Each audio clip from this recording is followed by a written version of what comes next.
This is Matt Brown, and you're listening to Just a Good Conversation. My dear friend Myung Chun was going to be the next great art photographer. But life is funny, and for 30 years he's been working in the world of photojournalism. He has seen and done a lot in that time. Nuclear subs breaching out of the water right in front of him, working with robotics, and wrestling his photo subjects. And then we're in the middle of a street in Palos Verdes, a small residential street. We're like kind of struggling, and then like the battery falls out of my camera, like the motor drive. I'm going, oh crap. Then finally lets me go. Then he walks over towards my car, my personal car at that time when I was an intern. He's like fumbling with like my license plate, like he's going to try to take it off. So I go over there, I jump on him, and I pull him off. And then we get our legs tangled. I end up falling on my camera. I'm Matt Brown, host of Just a Good Conversation. Take a listen to my archives. My guests have ranged from Hall of Fame basketball players, cancer survivors, and small business owner Lynn Rogers. Someone, I think it was the vice president of Fullerton Savings Loans, said something to me about you need to download Excel. You need to learn how to work Excel. I thought Excel was what athletes did. I had no clue that it was a program on a computer that you stick numbers into and that it tells you information that's supposed to be valuable. The rest of my conversation with Lynn can be found on our archives at justagoodconversation.com. Let's take a quick break for my sponsor before diving into part one of my conversation with Myung Chun.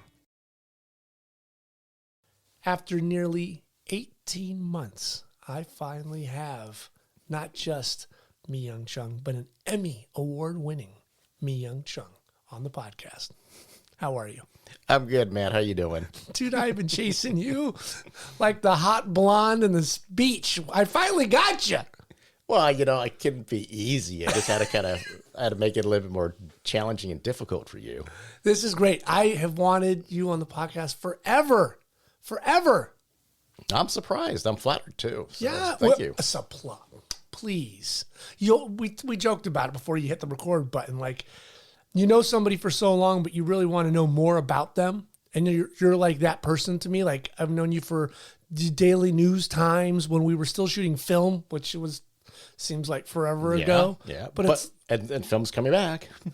I have some right over there. But it's like, I want to know more about this guy. He's like my friend. And it's like, I only know my friend so much. Yeah, but another thing too is I'm not a very, I guess, outgoing, outspoken guy. I'm much more of a private guy, so that's why it's harder to find out anything about me. Yeah, but you're a great guy at a party. Well, that's not a party. Yeah, but you're like fun and outgoing and laughing, great, and your sense of humor. But when you're in a photo well, you're very quiet and subdued. Because I got to get in the zone. You and Michael Jordan just We have to get in the zone. tearing up the opponents. Because I'm thinking, if I miss this, I get fired. So I have to be in the zone. Oh, they're not going to fire you. You're like a tenured seasoned professor. Well, now. Early on, though, is early on, man, during the probationary periods, it's like HR had you up on the wall. Yeah. This guy, anytime. Yep, with the bullseye right there. Just give me a reason. Yeah, Give me a Osama reason. bin Laden, Myung, right there. Like either one of these guys, gone.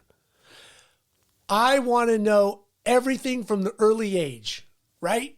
So I joke. Okay, so I was born. We can't say that line. Steve Martin jokes. Those are anything in the 70s you can't say anymore. We even talked about it with Smokey the Bandit. Smokey the Bandit. Half of those lines you can't say anymore. Yeah. If you watch it on TBS, it's only like a 26-minute movie. They can slip it in right in between with so much. You can slip it in with the Seinfeld episode. It's cut down so much. It's like, have you ever tried to watch Blazing Saddles on TV? Oh, you can't nowadays. No. Yeah. But it's literally, it's a 20-minute movie. It's, hello, boys, this, that, done, a pie fight, and the movie's over. Or if it's formatted for TV, they just pump it full of commercials and ads. So it's still a 2-hour movie. Can you watch anything formatted for TV? No, not anymore. I can't do it. Not anymore. Not with the, when we back then, getting VHS tapes, which was just basically like the whole movie. Right. Right. And then DVDs now, and now streaming. It's like, no. I can't.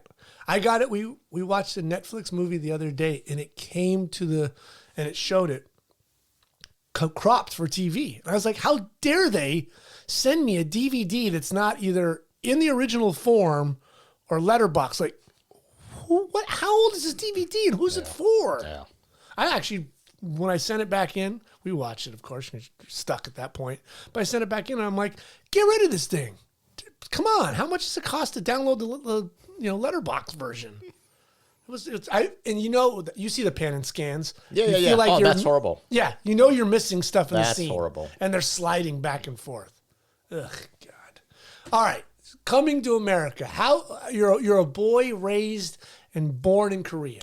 I was born in South Korea, but I didn't live there for a very long time. I was maybe 5, I think. Is that cool to say South Korea? You have to say South Korea because there's also North Korea. Right, but is that cool? Like, I was born in South Korea. Well, I mean, you can't just say I was born in Korea. But if you say you're born in North Korea, does that mean like you kind of got away from something? Yes. It's like, that kind of has more like caveat, like, oh, really? Well, I guess it's kind of like saying, like, are you from North Dakota or South Dakota? Maybe there's kind of like that same vibe with the Dakotas. you can't. No, I'm from South Dakota. Oh, that's easy. You're nowhere near Canada. So do you remember it all as a little guy? A little bit, because where I lived, it was kind of like in a rural area, and there was a farm. I remember, playing with the cows there. Really? Yeah, I remember a couple of things. I remembered. As a kid, Korean kids, teenage boys, are bullies. Are terrible. I got beat up a lot as a kid in Korea. How old were you? Oh, at that time, 4, 5 years old. And these teenage boys are beating up you? Uh-huh.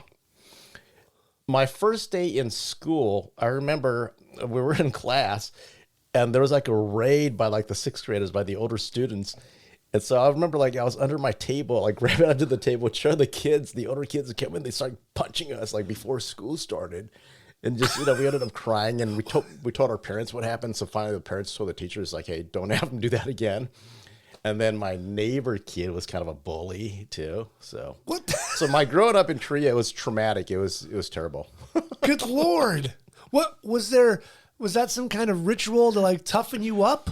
No, just kids being assholes? Yeah, just teenage boys just being annoying and I like terrible. that 5-year-old. We're gonna beat the snot out of him. And I would have to pass on the. I would walk to school. Oh, maybe one of the reasons was we had to wear these silly school uniforms with like the short like overalls, right? Kind of like what you see like in those like the Godzilla movies with the Japanese school kid. Sure, right. Just like that. And maybe that's the reason why I kept getting beat up.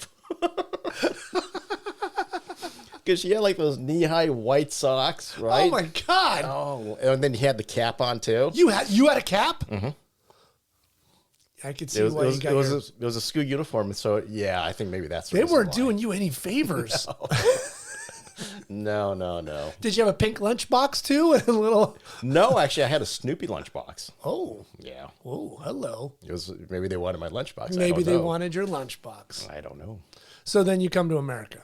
Then I came to America, and then the rest is history. Yeah, it's all done. It's all Well, easy street. Easy street, man. Thank you, Matt. It was a pleasure doing this chat with you.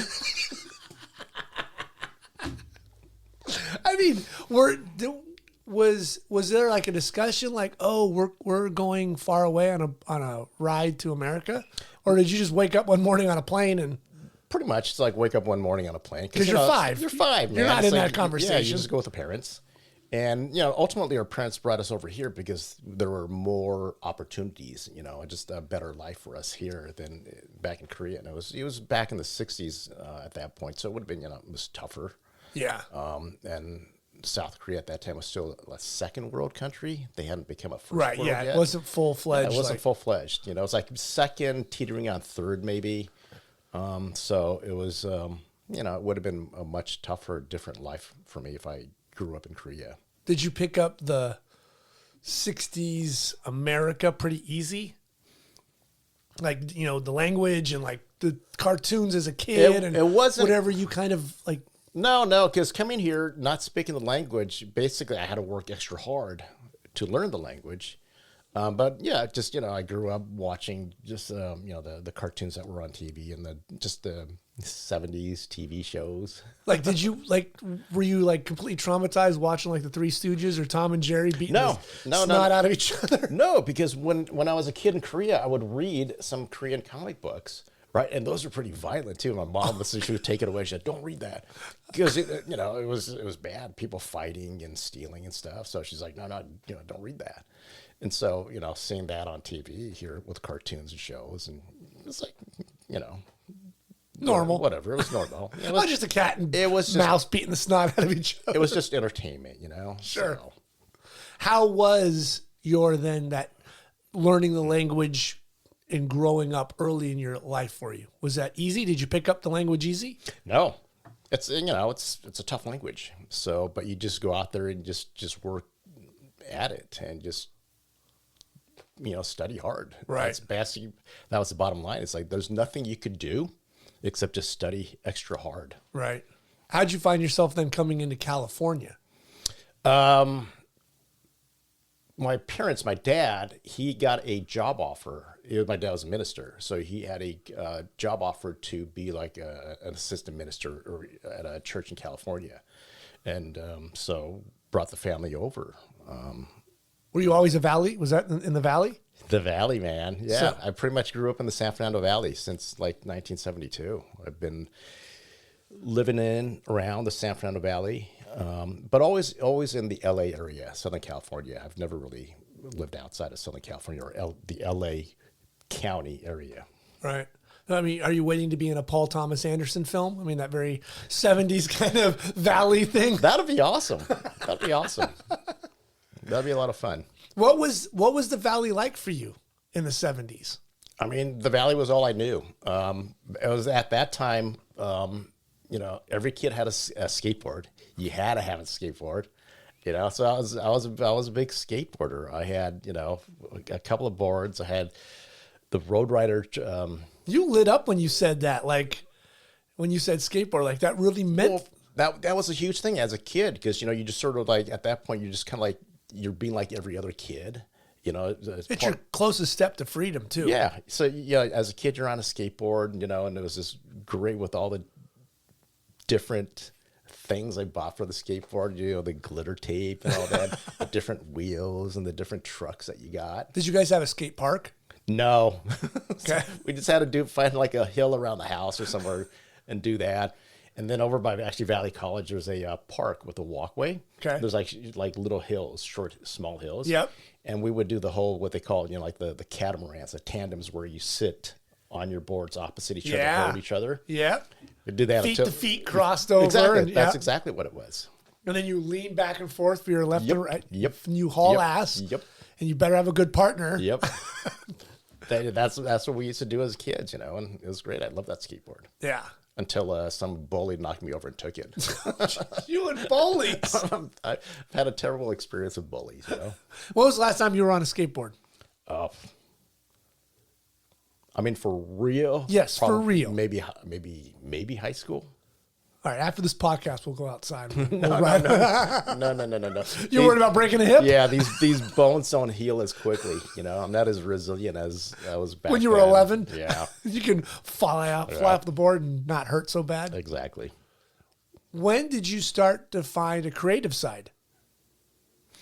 I think I've always had a creative side, but the way it came about was when I was growing up, we had, my parents subscribed to Life magazine, Look magazine, National Geographic, all the photo-rich publications, right? And so as a kid, I would just, just look through those. And also, I didn't have a lot of friends. So basically my escape was just kind of like looking through the magazines, hanging out with my brother and my sister. And there was a neighborhood kid that, we'd meet too, right? But I wasn't a popular kid. I wasn't like in a popular clique. And so, you spend a lot of time just trying to be entertained. Right. National Geographic. And All that stuff. And it was beautiful. Just the photography in there was beautiful. And that's actually how I got caught up at that time in photography and seeing just the old works. And the thing that really drew me, inspired me, and made that I remembered was the war photography from Donald McCullin. the combat photography, like, and taking place in Ireland. Right. And just randomly, that's the stuff that just kind of stood out to me, that this guy would go in there, risk his lives, to get these photos. And for me, it's like, wow, at that point, it's the power of photography, what you can do, like be a witness to history.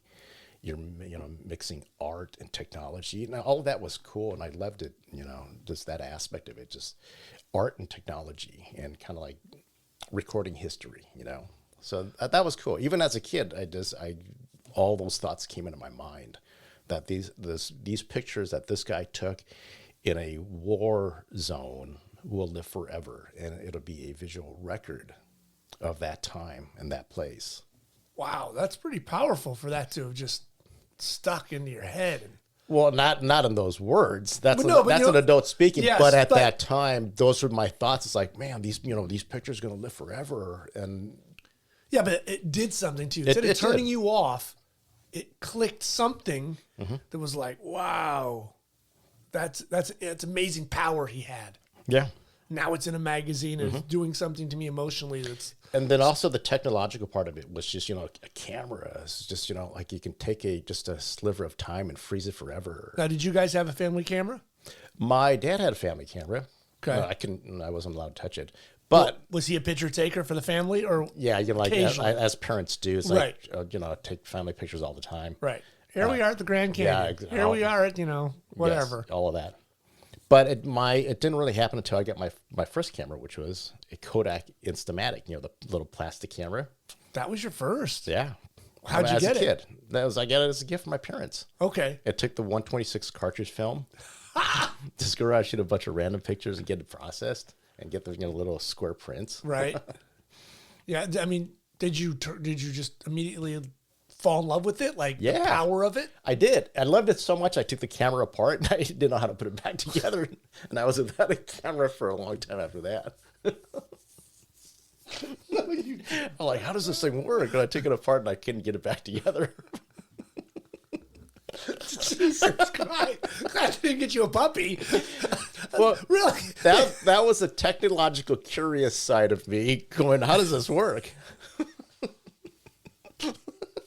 I mean, did it even have screws? Or was it all No, it did. It was plastic, but there were some screws there. And it was like a simple spring-activated shutter, one shutter speed, right? Right, You just advance it and then put tension on the spring. You push the shutter and open the iris and closed it. And that was it. And I'm going, oh, that's kind of cool. I want to see how it works. So I took the screws out, and there's something, I think, with the spring. I didn't know how to get it back in there, like to pre-tension it, Right. So I'm like, oh, no. It's like it doesn't work now. She just walked around for a couple months with a fake camera. With a fake camera. Go click, click, click. Yeah, click, click, click. How old were you at this time? When I got the Instamatic, I was maybe about 12, 13. That sounds about right. That's just curious enough to get into trouble. Yeah. So then, when do you get your hands on a camera then that's working again? A real camera. No, just another camera that works. I mean, you destroyed this one. Oh, no. I didn't have a camera until I got my real camera later in high school. Okay. So I was without a camera for years after that. Okay. Was it high school photo classes? High school photo class. Because I needed an art class, right? So I'm thinking, hey, photography, this is kind of cool. Let me just do this. And the first time you make a print, not just, not doing the processing, because, what a mess that is. Trying to like spool it on and stuff. And oh, God. But the first time you make a print and that image in the dark just comes up, you're like, wow, that's amazing. And I have the very first print I ever made. It was a picture of my cat when I was living at home. And that's the first picture I ever processed. And for me, it was just magical. Just seeing something like that happen. You're like, wow, this is incredible, You still have it. I still have it. That was amazing. Because that was the first print I ever made. And it was a high school photo class. Fiber, or was it? No, it was the RC based. Oh, hello. RC. Fancy pants. No, we couldn't afford the fiber, man. So, I mean, you're hooked at that point. Yeah, I was hooked by it. I go, this magic. This is magic. This is incredible. I've said this a dozen times on this podcast. People don't realize, unless you've been in that dark room, it is magic. It is.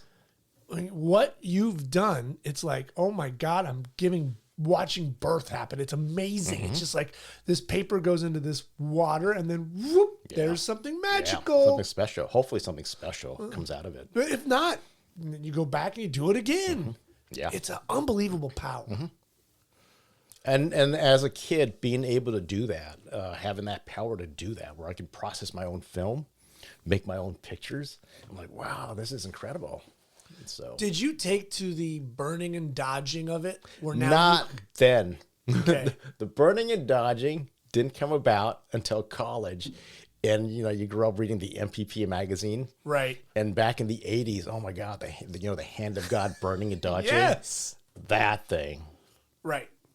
Right. So my influence, was kind of like that in some good ways and some in many bad ways. So Yeah, because you kind of did grow up in that 80s where that's where the dark room for journalism was really being seen. Because you didn't realize someone like who Ansel or Ed Weston was doing to their prints, Minor White, because they weren't write-ups, but they were doing it, but it was very subtle. yeah, it was when I worked on the college newspaper, we got the MPP magazine. So I would look through it, right? And you'd see just all these great photographers, from, like the Philadelphia Inquirer, Right. The Cincinnati Inquirer, the LA Times, Pittsburgh Gazette. You name Pittsburgh all those Gazette, great all papers. those great, there was the Kansas, Topeka, Kansas. Yep.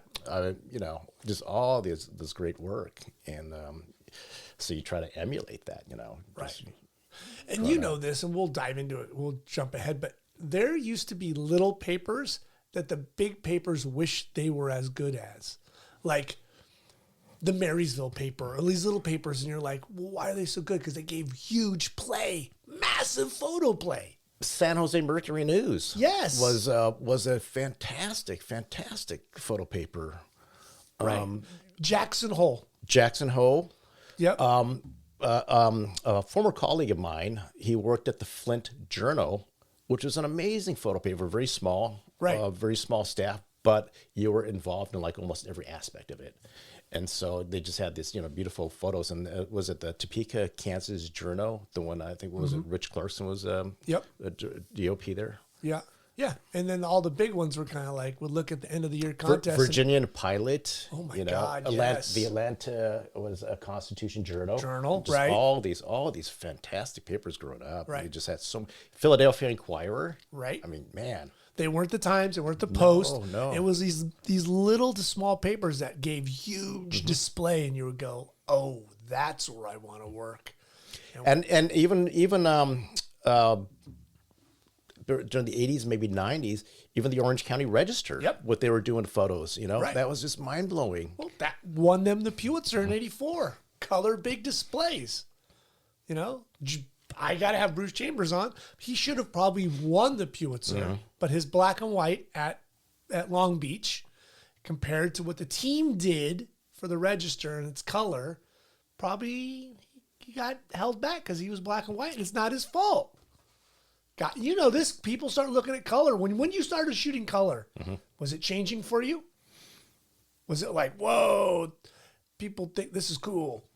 Yeah, because I think that's what people wanted. People wanted color. We switched to color because that's what the readership wanted. Right. We can give them something extra, and hopefully something kind of bright and pretty that would get more subscribers, hold on to subscribers. Walk by that little box and drop in that quarter and buy that paper. Exactly. So in high school, like, were you just all in? You're like, I'm hooked. I'm gonna shoot and take pictures of everything. Pretty close. Just like blow up. Yeah, pretty close, because remember, I took that when I was a senior in high school, and after that, it's like all of a sudden, what are you going to do when you graduate? And I had no idea. So for me, photography wasn't even on the, well, let me back this up. Photojournalism, right? Publication work. Right. That wasn't even on the radar because I had no idea how you would get into something like that. So I figured, you know what? I would be maybe an art major. Okay. Do art photography and make a living however you could that way. Sure. Right. And beyond that, it's like I had no idea what I was going to do after I left high school. I thought I was going to join the military because I had no plans beyond high school of what I was going to do. Nothing sparked your interest. Like, I want to be a this or that. You're just kind of like, Yeah, I'm graduating. Yeah, because I think anyone, I wouldn't say a lot, but me at that age, 17, 18 years old, you just, you graduate high school. You're just at that point in your life where you have that kind of glazed look. It's like, what am I going to do? It's a lot. A lot of kids have that. It's a lot of pressure and a lot of stress. I mean, can you imagine 18? I live with one here in the house, and they're shocked and they'll know immediately what they're going to do when they're 30. It's hard. It's Dude, tough, you have man. no clue. At 18, you have no idea. Yeah. And so for me, realistically, I thought I was going to join the military, to go for 4 years and have them pay for my college. That's what I thought was going to happen. But then for me, I thought maybe I'd just be a photo art major, go locally, go to Cal State Northridge, because it's local. Stay home, and then maybe, go to Cal State Northridge and figure out what I really want to do. Right. And that's a lot of times, that's kind of the plan in college, kind of figure it out. Yeah. So you decide, okay, I'm going to become a matador. Yeah. Okay. Go Matadors. Go Matadors. So while you're there, when does this start to unfold of photography? So when I was there, I was taking a lot of photo classes, but they were art classes. Right. And that's totally different. It's totally different. You know what? Oh my God, those people are driving me crazy. In what way?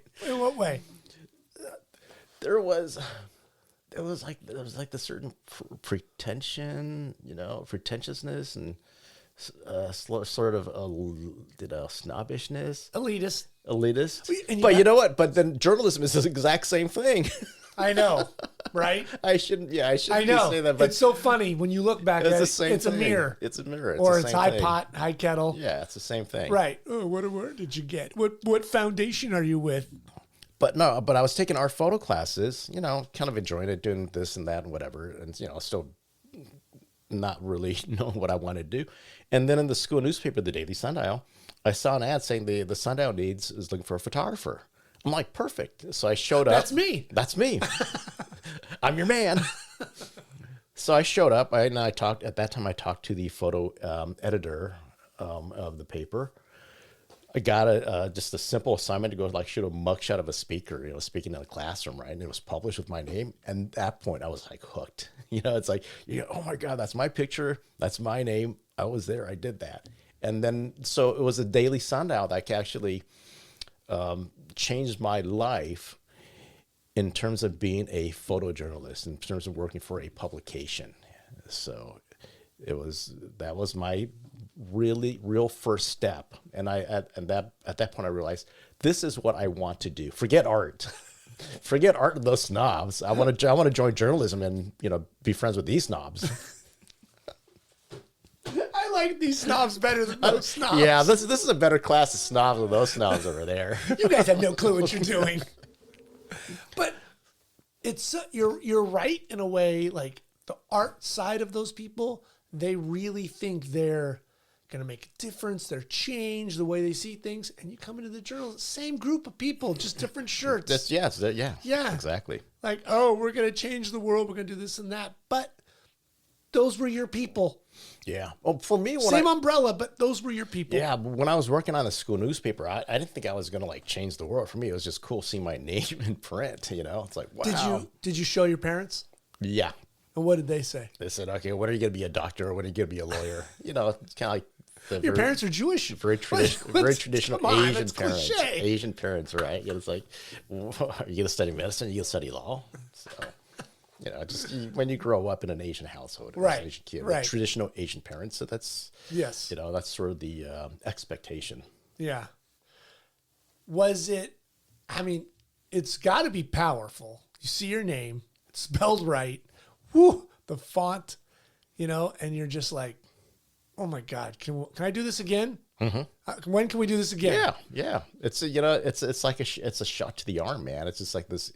It's a rush every time you see that. Yeah. What's your next assignment? You did the headshot. What's your next assignment? Do you remember? I don't remember. I'm sure it would have been some kind of a general, like a features assignment on campus. What are you shooting with at the time? At that time, my graduation present for my parents when I graduated high school was the Olympus OM1N. I love that camera because that was my first real camera. I'll have to look that one up. The I think I've seen it. The but- Olympus, I love that camera. Wow. And so what, 50 millimeter? No, I had I had a 28 millimeter, Oh, wide angle. and then I had a 135. Oh, fancy. Yeah, it was fancy. Shoo. So you're legit. You're a 2-lens professional camera guy. At this point, I'm legit. I didn't have a motor drive though. I had to save my money and buy a motor drive later. It accepted one. Mm-hmm. Whoa. 5 frames a second, and it would even take the 250 exposure back on that camera. Are you kidding? No. Jesus, what are you shooting? The shuttle launch with that thing? Mm-hmm. Wow. That's big that it accepted that back. Oh yeah. No, the Olympus was a pretty big thing back then. It was, No, they it was, were. it was trying to compete with the big boys like Nikon and Canon. Yeah. There was an ad. I think Olympus was like the camera for UPI maybe at some point. Okay. Like the camera of the UPI photographers, something like Well, I that. think Olympus and Canon were kind of neck and neck trying to fight with Nikon. Mm-hmm. No, yeah, Nikon was the big boy. Minolta was in there too, trying to Yep. battle in that space. It's funny how those cameras have fallen out. Yeah. But at one point in the 80s, they were all trying to go after Nikon. Yeah, Nikon was the 800-pound gorilla in the room. Everyone was gunning for Nikon. Right. And if you were a real photojournalist, you had a Leica. And so a couple years later, I saved up enough money to buy myself a Nikon, the Nikon FM. That one, the one in your shirt? No, this is a Nikon F. Oh. This is 19. No. Wow. You must have saved up a lot of coin. Uh-huh. Brand new, not used. No, it's brand new. You know how I did it? I worked part-time through a friend as a security guard at a condominium in Hancock Park. Because a friend of mine was doing it. He said, "Oh, you should come, do this part-time." He goes, "It's good money. It's really easy." And he goes, "Because, it's Hancock Park, you usually get pretty good Christmas bonuses too." So what did you have to do? Sit there at a guardhouse, man, and just keep track of, guests going, visitors going in and out. You do your rounds with a little punch key, so you punch at the different stations. Right. Say hello to the opossums on the back wall that abutted the LA Country Club, and just be polite to the residents. And Did you have a little outfit? Yes, I had a security outfit and walkie-talkie. Ooh, no cart? No cart. You gotta hoof it. This is just walking. Yeah. Wow. So I did that, and I had plenty of time to study. So, I would study there. When someone shows up, put the book away, take their name, and you ring in. Did you have the night shift, or what was your I shift? had the night shift. Oh, man. And a couple of times I had to fill in, for my friend when he wasn't around or one of the other guys, and I did an overnight shift, and that was awful, from midnight to 6 a.m. or something. Graveyard brutal. Yeah, that was awful. Oh, my God. So you saved up your coin. You're Yeah. all in now. Now, are you thinking, though, do you even have an understanding of, where you're going to be photojournalism-wise? I mean, you're in this club. No, I had no idea. Yeah. What are you doing? So what I'm doing is I'm working hard to put together a portfolio that, eventually, hopefully I can show someone. So you knew you had to get a book together of some sort. Well, because here's the thing. This is all tied in a really, really interesting way. So my school, the newspaper advisor, she was married to all the suburban editor. He was the editor for all the suburban editions of the LA Times, like Valley, South Bay, Southeast, and San Gabriel, whatever, just all the different things, right? So my advisor had an in with a real newspaper because her husband was the editor, a suburban editor for all these, the bureaus. And so for me, it was working hard, trying to impress her, try to get a portfolio together, and eventually try to get an internship. Internship. Yeah. So the more I worked at the school paper, you find out, okay, these are the things you need to do. You got to put a portfolio together, and then you got to apply for internships. And then that just kind of gets your foot in the door, and that's how you go about it. I'm like, oh, okay, cool. Who was advising you on putting together your book back then? It was just me and whoever I can round up. There was no, there was no professional I could talk to. So it would be me and some other photographers, maybe someone from like the photo editor from the school paper, saying, "What do you think about this? What do you think about that?" Looking at NPPA, and it's like, does my photo look like that? Does it look like that? Does it look like that? And so, How did that book look? If you look back at it right now, what does it look like? I'd be like, that's pretty awesome for then. What was the images in the book? Do you remember? It was like portraits and features. But the thing that actually helped me get an internship, really helped me with my portfolio, was when I took an advanced photojournalism class, Photo 350. It was taught by Tom Jago, the Daily News photographer. Really? Yeah. I didn't know that. Okay. Yeah. So Tom taught for one semester, I believe. And so I took it. This is perfect because we got a guy who works for a newspaper. This is what I want to do. He'll know. This is the guy I need to impress, right? And so that's what I did. I hustled and I shot and I just did the best work I could. And one of the picture stories that I did was on the boxer. Back then it was the Ruelas brothers. They were brothers who were also boxers too. And so they were nice enough to let me, go to their workout. Okay. And just do like, a short photo essay on that. Printed that out, mounted, that on like the hard board and stuff, and showed it in class, and Jago loved it. So I used those pictures as part of my portfolio for my internship portfolio as a story. Wow. So it was, for me, it was just going in there and literally impressing Tom Jago and saying, because the stuff he was doing was, he would introduce himself and showed all of his work. And it was just like really just mind-blowing stuff, and, because you're not exposed to anything like that at that age. Yeah, you've not seen anything. And that was all pre-Google too, right? Right. Pre-internet. So you didn't have Right. access to any of that stuff. You totally had to live on the MPPA magazine. MPPA magazine, school advisor of fellow students. Or magazines themselves. Right? Yeah. And then you would find out about things like internships through either word of mouth or through MPP magazines. Like, so-and-so is having an internship. This is how you apply. Apply at the Mercury News exactly, or apply at the Dallas Morning Star. Exactly. Yeah, we're looking for a 2-year whatever. Exactly. Why did you said you had bought the Nikon. Why the Nikon not stay with Olympus? Because the Nikon was a much better camera. And you knew that, but you were willing to I love the Olympus, but I knew eventually I would have to go to Nikon because all the professionals use Nikon. Right. And so if you wanted like comparable quality stuff and like durable cameras and things like that, you had to go to Nikon. Were you juggling both cameras at the same time? Yeah, and that was terrible. I was going to say, point. Wow. And so what I did was when I got the Nikon, I shot with the Olympus both back and forth for a little bit. And then eventually the Olympus kind of went to the side when I had the money to buy another Nikon, another FM2 or whatever. You were saving your pennies. Yeah. No, I was making my rounds as a security guard.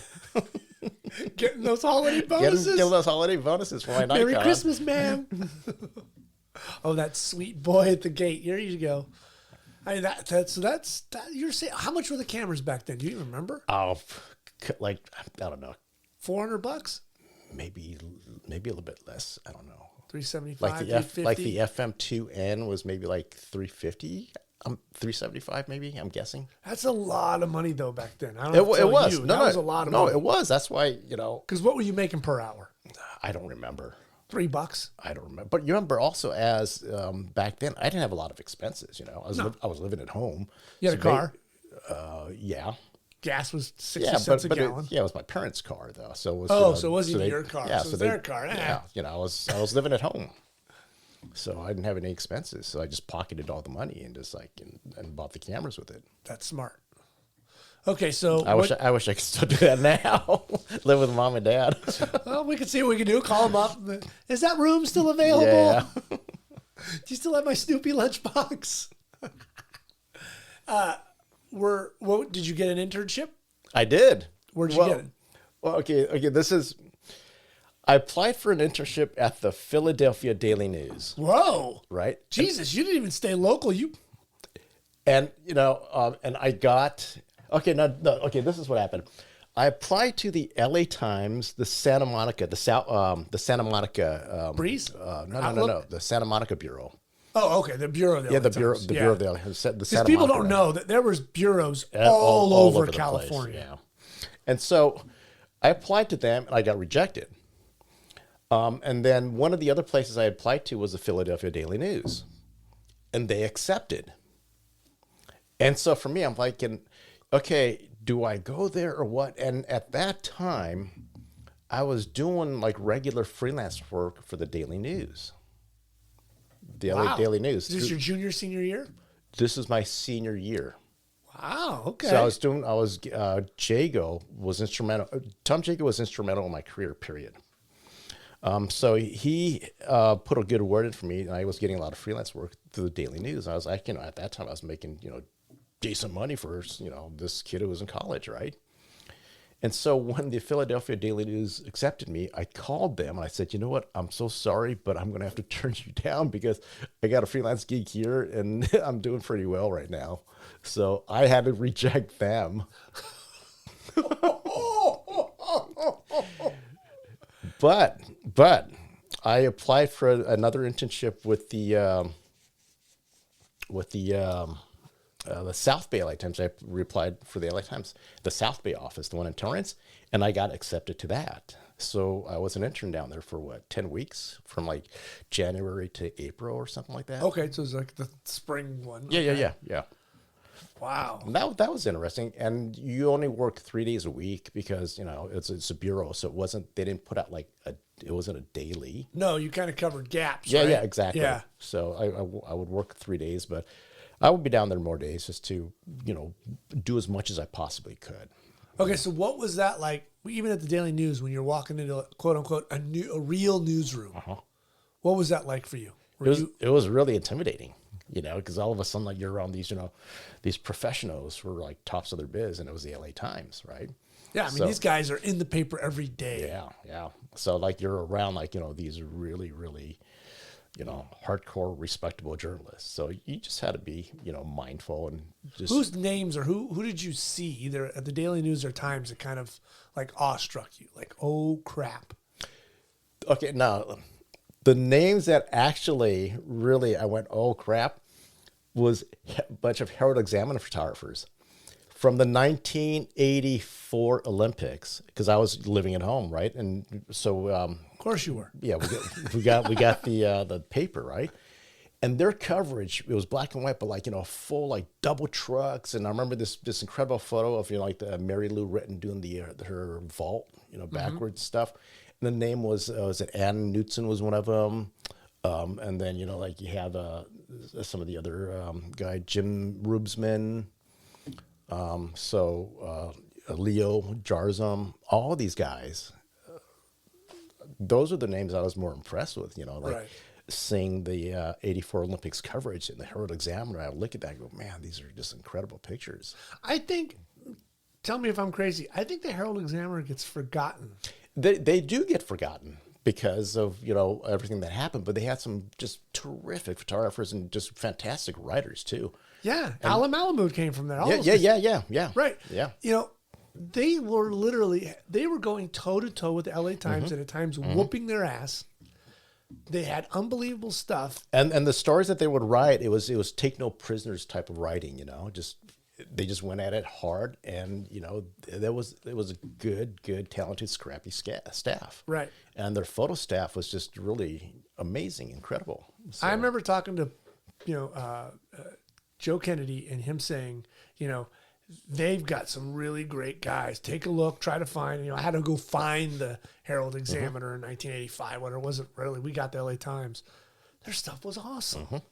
Wow. Yeah, they're fantastic photographers. Yeah, that whole place. It really gets, they went out in like late 88, 89. 89, I believe, is when they folded. Yeah, they finally folded. Yeah. And it's a shame because they really kind of get lost in the LA lore of what they were accomplishing at the time. They were, Would you have gone there? Sure. If they offered me an internship, I would have done an internship there because I think it would have been fun. Right. It would have been crazy and fun. I think over at the Herald Examiner. I kind of felt, and you were in this deeper. You were starting a professional level at that point. Was Times more corporate and they were more like that's what it seemed the like. Rolling Stones or exactly. the party? Yeah. In my mind, it just seemed like the Times is, the kind of like the button down shirt and Astronaut, like white shirt, thin tie. And the Herald Examiner was a little bit more jeans and, getting it done, having fun. Denim jacket type of mentality. Cigarette and always going to smell like bourbon, whiskey. But at that time, it was just the competition was so great. You had the Herald Examiner, you had the LA Times, you had the Daily News, or back then it was called the Valley News and Green Sheet. So there were three, sizable newspapers all in the LA area, which was amazing. And then all the little papers, right? The Long Beach Press The Long Telegram, Beach, Burbank Leader, right. the Foothill Paper, Glendale News Press, all those little guys. Yeah, too. Pasadena Star. They all absorbed their cities and owned it. Yeah. The Long Beach Press Telegram at one point was one of the best papers in the country. Right. Yeah. They had 250,000, subscription. At that time, they were Knight Ridder. Yeah. And going to school, Knight Ridder was everywhere because they had just some, fantastic. I think the Mercury News was Knight Ridder at that time. Yep. And you're like, man, if I can get a job with the San Jose Mercury News. And now, decades later, you look back at, what happened to these just fantastic places, just absolutely gutted. So. Right. I mean, the absolute it's sad. collapse, eating themselves and getting bought up corporate wise. You just kind of go, what? Yeah. How did that happen? Yeah. You were so powerful. And there are so many options to get a job. Like if you wanted to get a job in newspapers, there were so many places, and that at that time when I got late 80s, their newspapers were growing. They were making tons of money. They were expanding. They were hiring. I mean, that's like the best time just about to, get a job in this profession. I remember Kennedy telling me, he's like, if you want a job, you'll get one. He goes, you can't not get one. And I remember sitting and looking at internships with them, and there were just everywhere internships. I mean, there were 4 or 5 in Seattle. There were 4 and 5 in Portland. There were 4 and 5 in Phoenix. I mean, and they're like the 10-month, 3-month, 6-month, the year long. Like, holy crap.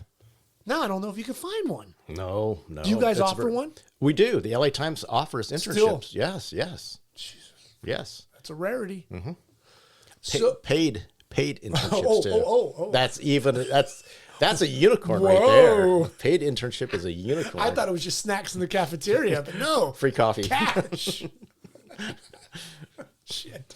Were you thinking at any point early, like you're not even in your career yet, but like, were you fearful you made the right decision? Like, are you, is there a kind of oh God, what if? Or are you so over the moon? I was over the moon. For me, this is what I want to do. This is me. This is what I have to do. And this fits me perfectly. So. Because there's always that one bad assignment where you start to question yourself. And you're like, oh my God. God. There's so many of those that happen, and I do question myself and go, why am I doing this? Right. But especially early. When I can have a YouTube channel instead. Yeah, exactly. Smash the like button. Smash that like button and subscribe. See, you got it down. Still time. Still time. I'm still young enough I could be an influencer. Absolutely. There's good looks, charm. I don't see what can hold you back. Just myself. That's it. So you're in. You're over the moon. You're I'm fully in. committed. Yeah, You take the thing at the South Bay. You get your 10 weeks in. They release you. But let me tell you about my internship. Talk about bullying, right? Oh, God. The bullying just follows me around, okay? So in my internship, I get sent out to an assignment out to like a nice area. It's like Palos Verdes or something, right? Like a decent neighborhood, right? And they tell me, just go out there, get a shot of this property, see if the owner's there. If you see if you get a picture. Okay, I'm like, whatever. So I show up, park. I see this gentleman. I go, are you so-and-so? And the guy's like, yeah. Who are you? I go, hey, I'm with the LA Times. Can I take your picture? He's like, no, get the hell out of here. What they forgot to tell me was that this was a delicate story, right? Where this guy the city, like he was like a pack rat. So the city ended up or forced him to clean it up and send him the cleanup bill. So there's like a big like lawsuit with him and the city. It was like a bad story, right? So I'm just there. And so, hey, let me take a picture. Boom, take a picture, click. Next frame is him charging after me. He's running after me down the, like down his walkway, right? I'm on the sidewalk. I'm not on his property. And then you see him like this. And then next thing I know, he's got the grab the strap around my neck and the camera. He's just like, toss me around like this. I'm like, oh, Jesus Christ. I'm like, what's going on? I just want to take your picture. And then we're in the middle of the street in Palos Verdes, a small residential street. And we're like kind of struggling. And then like the battery falls out of my camera, like the motor drive. I'm going, oh, crap. And then he finally lets me go. Then he walks over towards my car, my personal car at that time. I was an intern. And he's like fumbling with my license plate, like he's going to try to take it off. So I go over there, I jump on him, and I pull him off. And then we get our legs tangled. I end up falling on my camera. At that time, I had a Nikon F2SB, which is a beautiful camera. I ended up falling on that thing, right? And the thing just literally broke in half. Oh. So, so my assignment was, as an intern, I got attacked. I got a broken camera. I got a tore up knee right here with, the pant leg. And I'm thinking, what the hell just happened? What's going on? So I get in my car, I go back to the office, explain to the editor, And so they took some legal action against the guy and placed a lien on his property and all this other stuff. And just a bunch of legal stuff happened. But they ended up getting me a new camera, and I ended up getting a Nikon F3 with the motor drive and the Nikon battery pack too out of that because my camera got destroyed. Wow, so, not bad for a beating. Yeah. So I'm like, hey, do you want me to fall on the other camera? Are there any other shady characters you want me to... Yeah, is there anything else I can break? And maybe you can just... So I got a hole in my jeans though. Can we get those replaced? Yeah. So, my entire life is someone like beating me up, and it's just like, oh man. I can't believe you guys are wrestling. He was an older guy too, but he was scrappy, and he was like, he had me by the straps on the camera, and I couldn't get my head out of that thing because he was like, and he's got you all hog tied up, run around, and we're like, struggling. And I remember distinctly, as we're doing that, a car just like slowly driving by. The woman's like looking at us. I'm like this. I'm like, like help. And she just like took off. And then we get tangled up and I fall. And when I fell on my camera, I was more upset about that than actually getting attacked that I broke my camera. That's such a photographer thing. You'd have rather gotten punched in the eye than snapped the camera. Yeah, it was a Nikon F2SB. It was a beautiful with the photomic finder. It was a beautiful camera. It had the motor drive on it. The thing was a beast, God, I mean, do you know what kind of vertical video sensation you would be right now? Someone would have gone by, shot some vertical video, would have gone viral, and there you are getting choked out by some old guy on some dirt road. It was crazy. It was a crazy moment. And the thing is, I'm surprised I can remember so much of it so vividly. Well, it's traumatizing. How many times have you been attacked on assignments? Well, I mean, you show up at like protests and stuff, you get hit by cops. Yes, that's a little bit different. Right. That's a little bit different. But not your subject. No, you don't have the subject chasing after right. you. When was the last time Halle Berry put you in a headlock? Well, let's see. Okay, once, but you asked for it. No, nothing like that ever happened with a subject, I mean, you had some people who would, at the Daily News, there was one time up in Woodland Hills, there was, the flooding with the major storms and stuff. So I was there with a reporter and we're shooting pictures, and some homeowner, because they were like, boarding up their windows or trying to fix their roofs or something. He came down with a hammer, brandishing a hammer, like swinging at us. You guys get the hell out of here, blah, blah, blah. We don't want you to take pictures here. I'm like, okay, man. So that happened. Oh, Jesus. And then you don't want to mess with a hammer. And another neighbor down there, they didn't want pictures taken because during that time, I guess, there were like a lot of the homeowners would leave, and they didn't want like looters going in there, Right. right? So they're like, you know, we don't want you like, you know, publicizing this, right?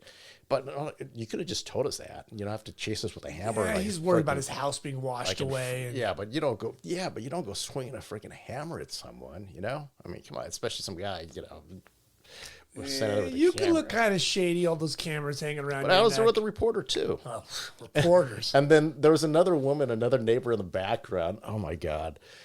She just decided to pipe up when this is over. And she's like, in the back, she goes, and I got a gun too. I'm like, jeez. I got a gun too. At that point, you know, the reporter and I, we're just like, okay, it's just time for us to leave. Let's just get out of here. We'll just go to another neighborhood. Just leave this one. I got a raging case of herpes. God So- almighty. We're okay. So you're Did telling anything like that happen to you? a couple times, but Okay. not hammers and stuff. I've had people get upset. Getting upset, yeah, that's you know, that's happened. That's happened. Funerals. I was Yeah. doing a Newport police officer, and they still to this day don't know how he died. It was kind of shady. Just all of a sudden got shot in his car, kind of thing. And there's all kinds of weird stuff. But I remember shooting it, and we're down at the pond, and the cops, you know, you're there, you're on Yeah. assignment. Yeah. And so they just got Yeah. upset. You're trying to do your thing, and you're trying to be respectful. You know, you're keeping your distance, and still, those guys are on edge. And someone just got all up in my face, and he gave me the old "What's your man?" Oh, and you just kind of put your hands up, and you let your cameras kind of. Yeah. You just kind of do that. I understand. You don't even make eye contact. It's like a bear. You just kind of look big and back away. It's kind of like, but you're outnumbered too, because every damn police department in the state is there. So what are you gonna do? Argue with the guy from Mendocino about taking the picture? Yeah, you just don't want to do it. Just say, you know, I'm sorry. You're just, right. Just I back apologize. Up, you know. I apologize. Yes, you know, those assignments are terrible. You know, like among the worst that you can do. Oh, you yeah. know, grieving. You know, and you've done this, the fire ones, where you're just like the guy with Oh the my flooding. God, with you're the- trying to shoot stuff, and you're People's burned homes and stuff. Yeah. It's just, it's so horrible. You know, it was Laguna, was it whatever, 90 something, whatever, and you're up there, and you're there like 2 or 3 days later, and these people have nothing but a chimney. Yeah. You've seen those photos. Yes. And they're digging through trying to find stuff, and you're sent on that assignment. And Yeah. you're like, oh, I'd much rather have been here when it was 150 degrees and unable to make pictures than today, high noon, and you're sifting through. It's horrible because you know you're there at the worst, probably the worst possible time in this person's life. You know, They've lost and everything. and you're there, and you know, and it feels horrible. I don't know how you rationalize that other than to say, you know what, you're just trying to document history, but also at the same time, you just have to be very sensitive Right. about the subject because you know it's their home, it's their life. And I remember everybody telling me, you know, Katata and Paul, you know, give your distance, keep your distance. But then like a Bruce Strong would be like, well, get right up in there. And it's, you got this weird dance. You've done it. It's a weird dance of like, you want to get a little closer. You want to get a little closer. You want to show the whole thing, but then you don't want to get too close. And you're not sure where that personal space becomes 20 feet or 6. Yeah. And it's rough. Well, the most like the saying that I heard at very, very early on in my career is like, you know, you're a human being first, a journalist second. Right. And so whenever I go on these things, before I take, like when homeowners are around, I always ask, I tell them who I'm with. It's like, hey, you know, I'm sorry. And, you know, is it okay if I take some photos? And if they say no, I just move on. Right. Because, you know, I'm not going to have a discussion with them, you know, to try to get pictures of them. It's like, Right. you know, this is horrible. I don't want to be here either. You know, if they don't want me to take pictures, I'll just move on. you Yeah. know, so- I mean, you know, how would you feel if you're home? You've Yeah, got nothing. yeah. You've got literally nothing. And then someone shows up with a camera, you know, so you got wants you to got to put yourself in the same in your subjec's Right. shoes. And they start, oh, so what's your name? What city do you live in? yeah. Yes, okay. I'm going to put you in the paper tomorrow. And then the reporter shows up. It's like, oh, can we get a... Yeah. No. Those are always tough. And it always seems to be early in the career, too. It kind of like really sets you off. I mean, I was like 3 or 4 years in. All of a sudden, I'm freaking covering forest fires in Laguna. multi-million-dollar homes being burnt to the ground. I remember that one. That was 94, 95, I think. Yeah, it was early, and it was brutal. Because all those homes, like, they didn't have a chance. They all went up that whole hillside, that whole canyon. Yeah. I had Katata on it, the podcast he was talking about. He came in on a Zodiac onto the beach. They came in from like Newport and Zodiac'd in. He was like, the only time he felt like he was a Navy SEAL, he's like on a Zodiac and it's bouncing around and they boom, right onto the beach. And he's like, the whole canyon's on fire. And he's like, I remember I saw that. I think it was 93 because at that time I was engaged and we're coming back from a trip. I think it was coming back from Hawaii. We're landing it back at LAX and we could see the flames, right?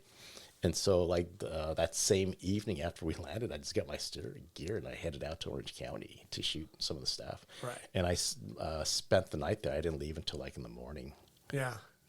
Isn't it funny at those events? It seems like everybody in the world shows up. Mm-hmm. Like you're an LA County Valley photographer at the time, and you're going all the way to deep Orange County to cover that. Yeah. Because in your blood, you're like, oh, this is a major event. It's a major event, you know. I got to cover this. Yeah. And your paper's like, we'll run 1, 2 APs there, UP, whatever. But you go, I hear the calling, the bat signal. I must make picture. Isn't that amazing to have that instinct? What dentists don't have that, you know? They don't hear a cavity. Although now, later in my career, I probably won't do that unless I'm assigned to do that. Because, as you know, when you've spent, your entire career going like at 100%, right? A little bit later in life, you just want to slow down a bit. You just want to enjoy the times that you're away from that, away from all of that, away from the camera. So, yeah. I mean, you literally had young photographer blood. You were 20s. Oh, yeah. You would have gone to hell and back. What's the term they use for young, like police recruits or whatever? It's like they call them blue flames. Right. The burning the hottest, right? No, because they're all revving to go that they fart blue flames. Well, what was your experience like then? You're 10 months or 10 weeks after that, it ends. You're not being attacked anymore. Mm-hmm. What's your next step? What are you thinking? Well, are you willing to leave? At that point, then I got that's when I finished the internship in '87. Then I freelanced for the Daily News for about another year. Okay, I was why just the Daily News? Because that's who I started with. That's Tom Jago worked there, so I had it in with them. They knew me, so I was. Did you ever peek over at the Times or the Examiner anywhere else? Not AP. Not at that time. No. So you were loyal to them. I was loyal to whoever was paying me. Do you remember what you were getting paid back then per assignment? I don't know, but I mean, it's one of those things where you couldn't obviously live on just that now, No, I don't remember what it was, but it was maybe like, I have no idea, 150, 170, something like that. It was like less than $200 a day, I think. Okay. But you got mileage too. Right. So I have no idea. Remember, this is 1987. Right. You had your film, you had to process it, you had to make your print. But actually, they gave me film, so I would shoot their film, use their processor, use their darkroom. Right. So I don't know whatever IRS rules are involved, but I was using. But that's what it was back then. Yeah, that's what it was back then.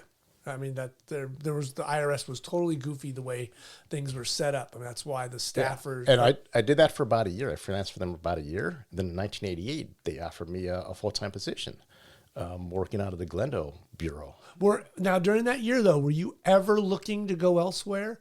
Utah or Phoenix? You were just going to try to make it work? Make it work at the Daily News, even if it's just freelance, right? Because it was perfect. I didn't have to go anywhere. It was in the Valley. I lived in the Valley. Were you still living at home? At that time, I was still living at home. Okay. And so it was perfect. Everything was in the Valley. I got along with everyone. I shot a pretty good variety of assignments as well. Okay. So I was happy. I'm like, wow, this is perfect. So And then there after was that, no peeking over the fence. no. I didn't feel like I needed to, because the Daily News is a big, pretty big, sizable newspaper. I'm going, hey, this is a, decent company, decent There was sized company. relationships there too, Yeah, right? yeah, you kinda, exactly. So it just felt comfortable. So it worked. That's good. So when they offer you that job, are you stunned, happy, joyful? I was stunned. I was happy. I was joyful. That's a great card. Welcome to your new job. You're stunned, you're happy, and you're joyful. And what did they say? Was it a phone call? They call you into the office? I think I got called into the office, and they said, hey, you know what? We're hiring, blah, blah, blah, and you've been doing a good job, and we want to offer you a job at the Glendale Bureau. Because at that point, they were opening up satellite offices too, right? So I was covering like the Glendale, Burbank, Pasadena area, and that was sort of like my area. And I did that for about a year and a half, maybe a year-ish, two-ish. Okay. And you're all in. I was all in. I'm a full-time employee. Yeah, because we rented an office space and we set up a darkroom over there. I had one of those drum AP transmitters. Oh my! For I would stay out there, process film. I would process color film out there too. Well, actually, there was a lab that we'd just drop off color films and we just scan the negatives and make prints or whatever.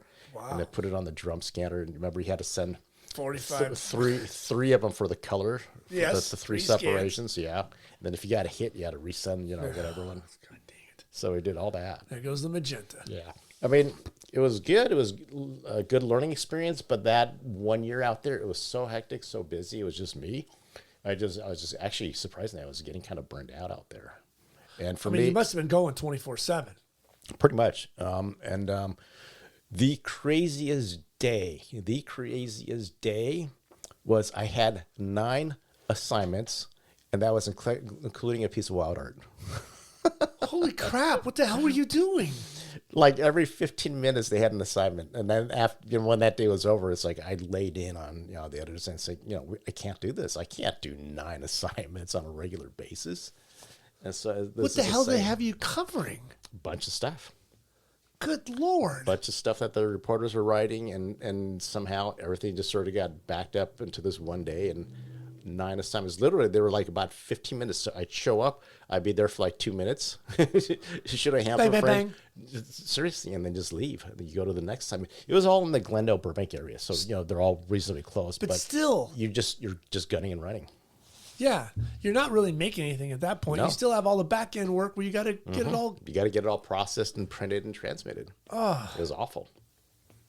Jesus. But luckily, after about a year or so, they brought me into the main office, and that was much better because you just do just a greater variety of assignments. Right. Yeah. You're doing pro sports, you're doing sports, you're doing celebrity portraits, you're doing entertainment, concerts, and things. So you just had a much bigger, greater mix of assignments. Yeah, when you get into the main office, right, you feel more like you're now at a newspaper Exactly. instead of like Yes. just the meat grinder of Exactly. Burbank. Exactly. Just being, hold on, another assignment.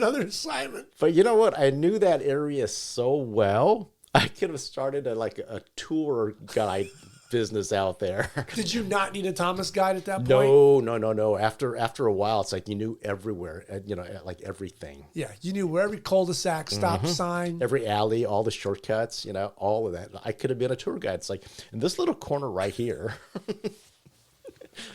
What were you driving back then? I had a company car. Okay. It was a Dodge Aries K. People listening to this, Google Dodge Aries K, 1988. Was it a beautiful car? Google it. I will have to. Frightening, was it? What was your gear? What were you set up? What was your... Oh, it was 2 cameras. At that time, I had I forgot to remember. It was like, I had an F3. Yeah, I had an F3 and then an F2N. Okay. Right? There was Right. like 2 cameras and then a couple of we didn't have a lot of zoom lenses back then. They sucked anyway. Oh, they sucked. So I had a 24-35. I think maybe a 50 macro. Zoom lenses were literally trash. Yeah, 105, 180, and a 300 2.8. Yeah. Like that 180 was way sharper than any Zoom 7200 or The 105 was like yeah. like one of the sharpest lenses Nikon ever made. The 105-25. right. Yeah. It was like too sharp. You couldn't photograph women with it. 'Cause No, it would show their It soul. would show everything. It was 4K before 4K. It was 4K. It was 8K before 4K. Yeah. It was, that lens was so sharp at 2.4 or 2.5. Uh-huh. Oh man. Yeah, beautiful Nikon lenses. I love the Nikon glass.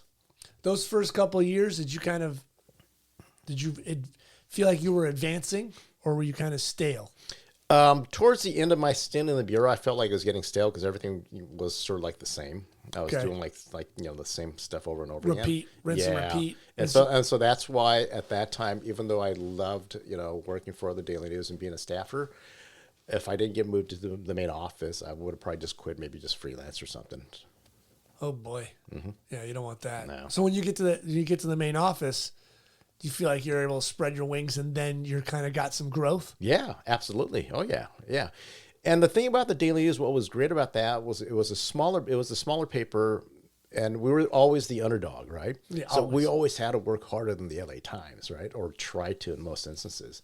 And so because of that, it just instilled this great work ethic in you. It just made you work harder, and just really fight for that image and just do your best and, pull out your creativity. So for me, the Daily News, the almost 11 years I spent in the Daily News was just a fantastic training ground because you did everything there. You did everything. You really did, didn't you? Yeah, we did some light travel too. And so, did you get out of California, or was it in California you kind of travel? it was primarily in California, Okay. like with the Oakland Hills fire back in 1990 maybe, or thereabouts. I got sent up there, but the fire was out by the time I got up there. Well, that Dodge can only go so fast. Yeah, exactly. And so just all the stuff that I was shooting, the pro sports and just because we had Raiders and Rams. we had the Raiders and Lakers. Rams. So we had Didn't have- Lakers. We had Clippers too. We had the Clippers. Kings were still in purple and gold We until had Kings, and then we also had Dodgers, of course. Dodgers and Angels, UCLA, USC. right? So it was fantastic. Just there was a little bit of everything to do. It was great. I was thinking, like, when was the first time I met you? And it might have been one of those crazy Tanawaki poker matches. But but the thing is, I saw your name when you were shooting for the Orange County Register. I'm going, man, this guy is good. I'm like, holy crap, It's like, so you were one of the people that I saw the pictures and I recognized. I said, this guy is really, really good. Well, it was like what you were saying. It was constantly competing against the times. And so Jody Steck was the DP at the time, and she would say, like, go out and whoop their ass. And Yeah. she was very just like, not vulgar about it, but she was like a drill sergeant, like, go get them.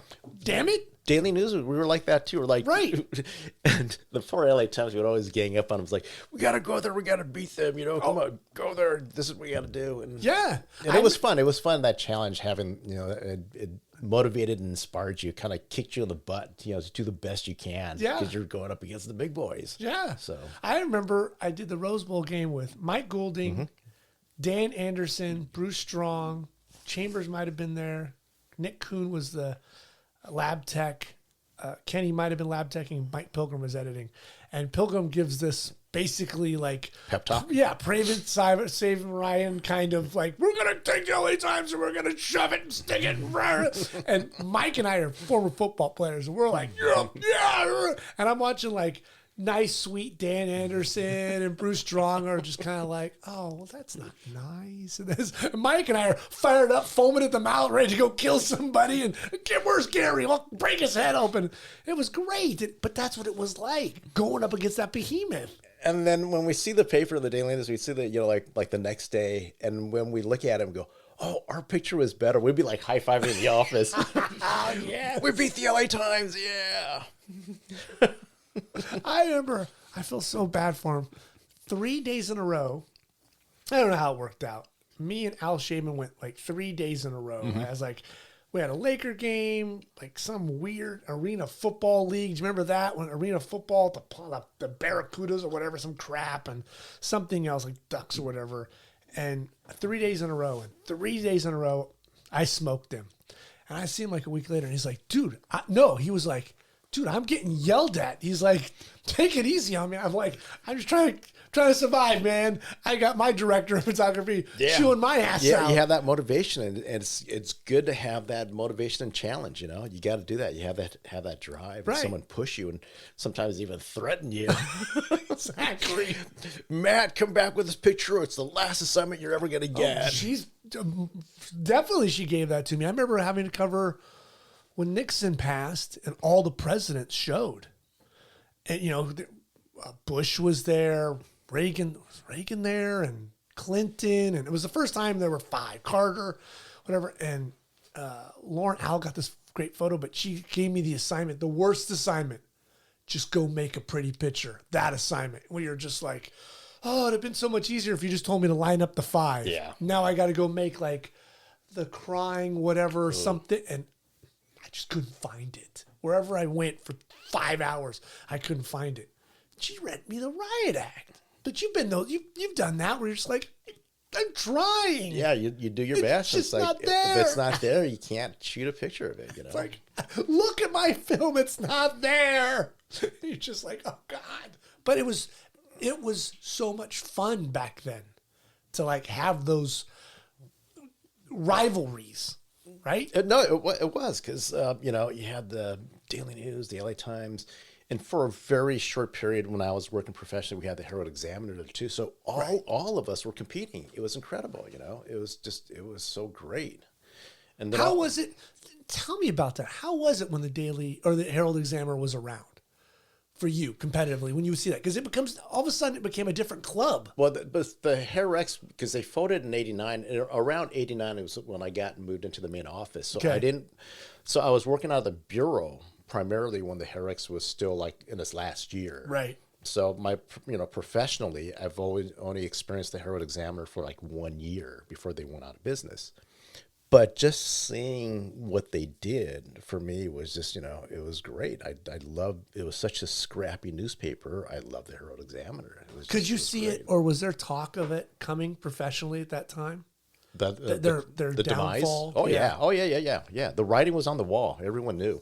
How was that sitting around knowing that, friends, writers, photographers, like their paper was going? It was sad because we knew all the photographers, and then all these photographers were going to be out of jobs, and what were they going to do? And so we all felt. One of them, Dean Musgrove, he was a photographer there. He came and became our. At that time, I think he was our assistant DOP, director of photography at the Daily News. So we picked up one of them. And he's still there now, and I believe he's the director of photography for all of the Southern California news group papers. Right. So Dean is still there. Yeah. But they had a big staff. Yeah. I think it was like a dozen photographers or something. To watch them all just get dispersed out and not know what's going to happen. Well, the LA Times at one point had like over 50 photographers, I think, and now we're down to maybe 18. Yeah. I remember when it was up to like 50. Remember, Kennedy saying, "Oh yeah, we've got blah blah blah blah blah," and you just go like, "Whoa!" And he's like, and "Then there's another blah blah blah down in San Diego," and blah blah. And you're like, "What? San Diego? Oh yeah, we got a bureau down there." It's like, holy crap! Yeah. Then you had Bernie Boston in Washington D.C. Right. Wow. That was before Carolyn, and now she's there. And it was crazy. Mm-hmm. So, at your time at the Daily News, was there something when you're working where you're thinking like, okay, I'm still working for my book? Am I still trying to shoot stuff for my portfolio? At the Daily News, you're always shooting something for your portfolio, because I was in my it was through my 20s and Daily News, early you're 30s. still in 20s, Yeah. right? Yeah, I got hired when I was 22. yeah. When you're a kid, And I was there for about 11 years, so about 33. So like pretty much all through my 20s. that blue flame period. The blue flame period. So everything I was shooting was for my portfolio, just in case I wanted to move on or I had to go, find a job somewhere else or something. So Now, did you give yourself a clock? Did you say in 5 years I want to be out? 5 years I want to be at another place? Kind of, but it was sort of like a very malleable clock. You know, it was sort of squishy. It's like, okay, I'm going to do this for 5 years here. But after the 5 years, you're like, you know what? Still having a really good time. So I'm going to give myself, another 3 years, and then just kind of keep pushing it back. Yeah. Because I didn't have a reason, even though I was shooting for my portfolio, I didn't have a reason to leave or look elsewhere because I was very, very happy with what I was doing there, Right. It was the most interesting part in the research is like your time of the daily news, all this unbelievable stuff is happening for you, in front of you in your 20s, right? You've got the earthquake. The Rodney King riots. Well, the earthquake. Earthquake.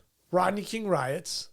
OJ trial. OJ. Right? So like you're at the daily news and big stuff is Big happening. stuff is happening. So that's why I asked the 5-year point, because if you started and got it at 88, 89, you go to the big time, right? You're in the bureau, out of the bureau. Yeah.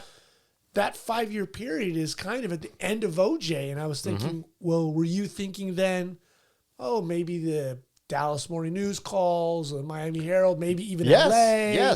Yes. I go elsewhere? Like that's why I gave that 5-year period. Yeah. I was thinking that. At that period, I was comfortable. I was very happy there, right? But also like if someone had called me and said, "Hey, are you interested?" It's like I would look, I would consider it. Sure, you take that call. But I was very happy there. I was happy with all the stuff I was doing because I was covering all the big stuff. I mean, think about what happened in front of you before 27. Those 3 major things in your town, not in your country or in your region. Yeah. In your town before 27, you were involved in 3 major stories of that century. It was pretty incredible. Yes. I mean, so let's go through them. When I had Todd Bigelow on, he talked about one of the riot pictures of the aerial, the helicopter photo, right, of the smoke over the skyline, like at sunset, just really beautiful. It ended up in TV Guide. TV Guide picked it up, right? My dad was so proud of that. It wasn't that just ended up, it was on the Daily News. He was so proud that my picture from the riots of the smoky skyline, right, ended up in TV Guide. He just showed all his friends. I remember we were at my brother's graduation in Berkeley, and we're sitting there with other guests. And my dad looked over at like some guests and was like, he had a picture in TV Guide. I'm like, wait, none of that stuff. That's so bad. Like, oh, my son won the Nobel Peace Prize. My son, he's on the team. My son had a photo on the cover of TV. No, not Guide. on the cover. It was on the inside. Yeah. It was a double truck. Yeah, you sit down, Harold. My son, TV Guide. Shut it. That is such a generational thing, though. It is. Right? It was. Because your parents probably live and died by that TV Guide. Well, it was like, it was a very millions of those, the TV Guide, were printed like every week. Every week. It was the TV. It was a huge thing. Right? So. It had stories. Your mother probably read. There was the crossword puzzle. Yep. And if you wanted to know what was on TV, it was there. That was it. And my picture was there. And it was regional. It was regional. That was the other thing. It had to be. It had to be regional. Right. So that's why it was even more of importance. But what he was so excited. He was proud of that just because, it's like, oh, my son is successful now. He got a picture of TV Guide. He made it. Not that he was working for the Daily News and he's got pictures printed every day, but you know what? His picture is in TV Guide. But like it's silly we giggle about it, but if I was a parent, you'd be pretty excited, huh? I would have thought, right? What was that? Probably 92, right?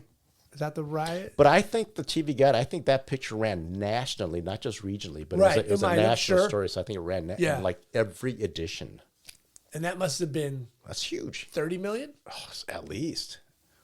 Right? Yeah, TV Guide next to Reader's Digest at that time was like among the largest circulation publication. Right. That photo of yours was probably seen by more people than anybody at that time. Of your work at that moment. And your father, to your father, that was like it. Like that was it. That's the biggest thing you could do. You're in a magazine I read. Yeah, that was funny. Yeah. I'm looking for, a show, and there's my boy's name. Looking for the Lawrence Welk show at 7:00, and well, there it is. There's my son's picture. damn it, honey, or we've made it. This boy's going to take care of us in our retirement with this photo. So, Northridge earthquake, when it goes down, tell me, where are you and how does your day unfold? That's your town. I was living in Park La Brea in those towers, the apartments, towers. And I was like on the 6th floor. So when it went off, but the building was swinging. I thought I was going to die. I thought the building was going to collapse. Oh, I didn't know that. Yeah. 6th floor. Yeah. That baby must have gone from side to side. Oh, it did. The blinds, they're almost going horizontal. There's like swinging like this. And there's like, the transformers are blowing up outside. So you see big sparks and flashes. And so, and I was engaged at that time because we were supposed to be married. It happened in January and we were supposed to be married in April. So you're engaged at the time of Laguna being burnt down and Northridge dropping into the hole of the earth. Yeah, pretty much. Oh, great. Yeah. And so, we got ourselves together, and that once it stopped, just kind of take stock of everything, make sure, everyone's okay. And then our neighbor came knocking on the door, and, she was all terrified. So, at that time, my fiance and, brought her in, they sat down, just kind of like, take care of each other and checked up on neighbors, make sure everyone's okay. And then, everyone was frightened. After that, I told my fiance at that time, it's like, I got to get to work now. And so I just, was that your first big earthquake that you remember? Yeah, that was huge. I mean, we've had some other ones where you feel it, right? But nothing like that. Wasn't there one in 71, 72? 72 was the Silmar quake. Silmar quake, right. Do you remember that one? I wasn't here for that. Okay. We came to the country or came to California after the Silmar quake. Okay, so you missed that one. Yeah. So this is your real first big boy. Oh, yeah. Yeah, it was terrifying. It was awful. It's hard to explain to people, huh? Mm-hmm. You think basically, well, when you're in a high rise like that, and it's swaying, it's pretty terrifying. I was also here for the Whittier. The Whittier quake in 1987, 86. It was in the morning, and I was walking onto campus at Cal State Northridge, right? And all of a sudden, the land just starts to undulating like this. Because, you can see across campus. You're like, oh, my God, it's an earthquake. Acid trip. Yeah, and I was by the administration building. I'd parked. I'm walking across campus, and the land is just undulating like this. You're like, oh, my God, that's a trip. That was a trip. And everyone was just like, stop and go, oh, my God, that was an earthquake. And so I headed over to the school newspaper, and I told them, hey, what's going on? And they said, yeah, this thing's happening. So I ended up driving with another photographer out to Whittier to photograph the damage around Whittier. So that was one of the first school assignments where we actually went off campus, to cover something that happened. Wow. Yeah, it was big. It was huge. So Northridge End's your second big one, but being in a skyscraper, at least 6 stories. Yeah, that's a roller coaster ride. The building, I think, is like maybe 10 stories or something like that. So the whole thing was just swinging really good, And so you're just like, you literally, I thought I was going to die. Did you? Was that your kind of a? Yeah, I'm like, this is it. The building's going to collapse and I'm going to die. Because that's like, what, 4 in the morning, 4:30 or something like Yeah, that? It was still dark. It's 4:30, yeah. So you wake up and you're just thinking, hold on. Well, because, the other quakes I've been, it sort of happens, then it kind of stops. But this one just kept going. Yeah. And so that was the frightening part. That was the part I remember. Like, just sitting there going, hold on. Yeah, so my fiance and I were both in the bedroom doorway, literally kind of bracing up against like this, right? You guys even tried to get up. Yeah. Whoa. And then, but the thing is, it's rocking. Right.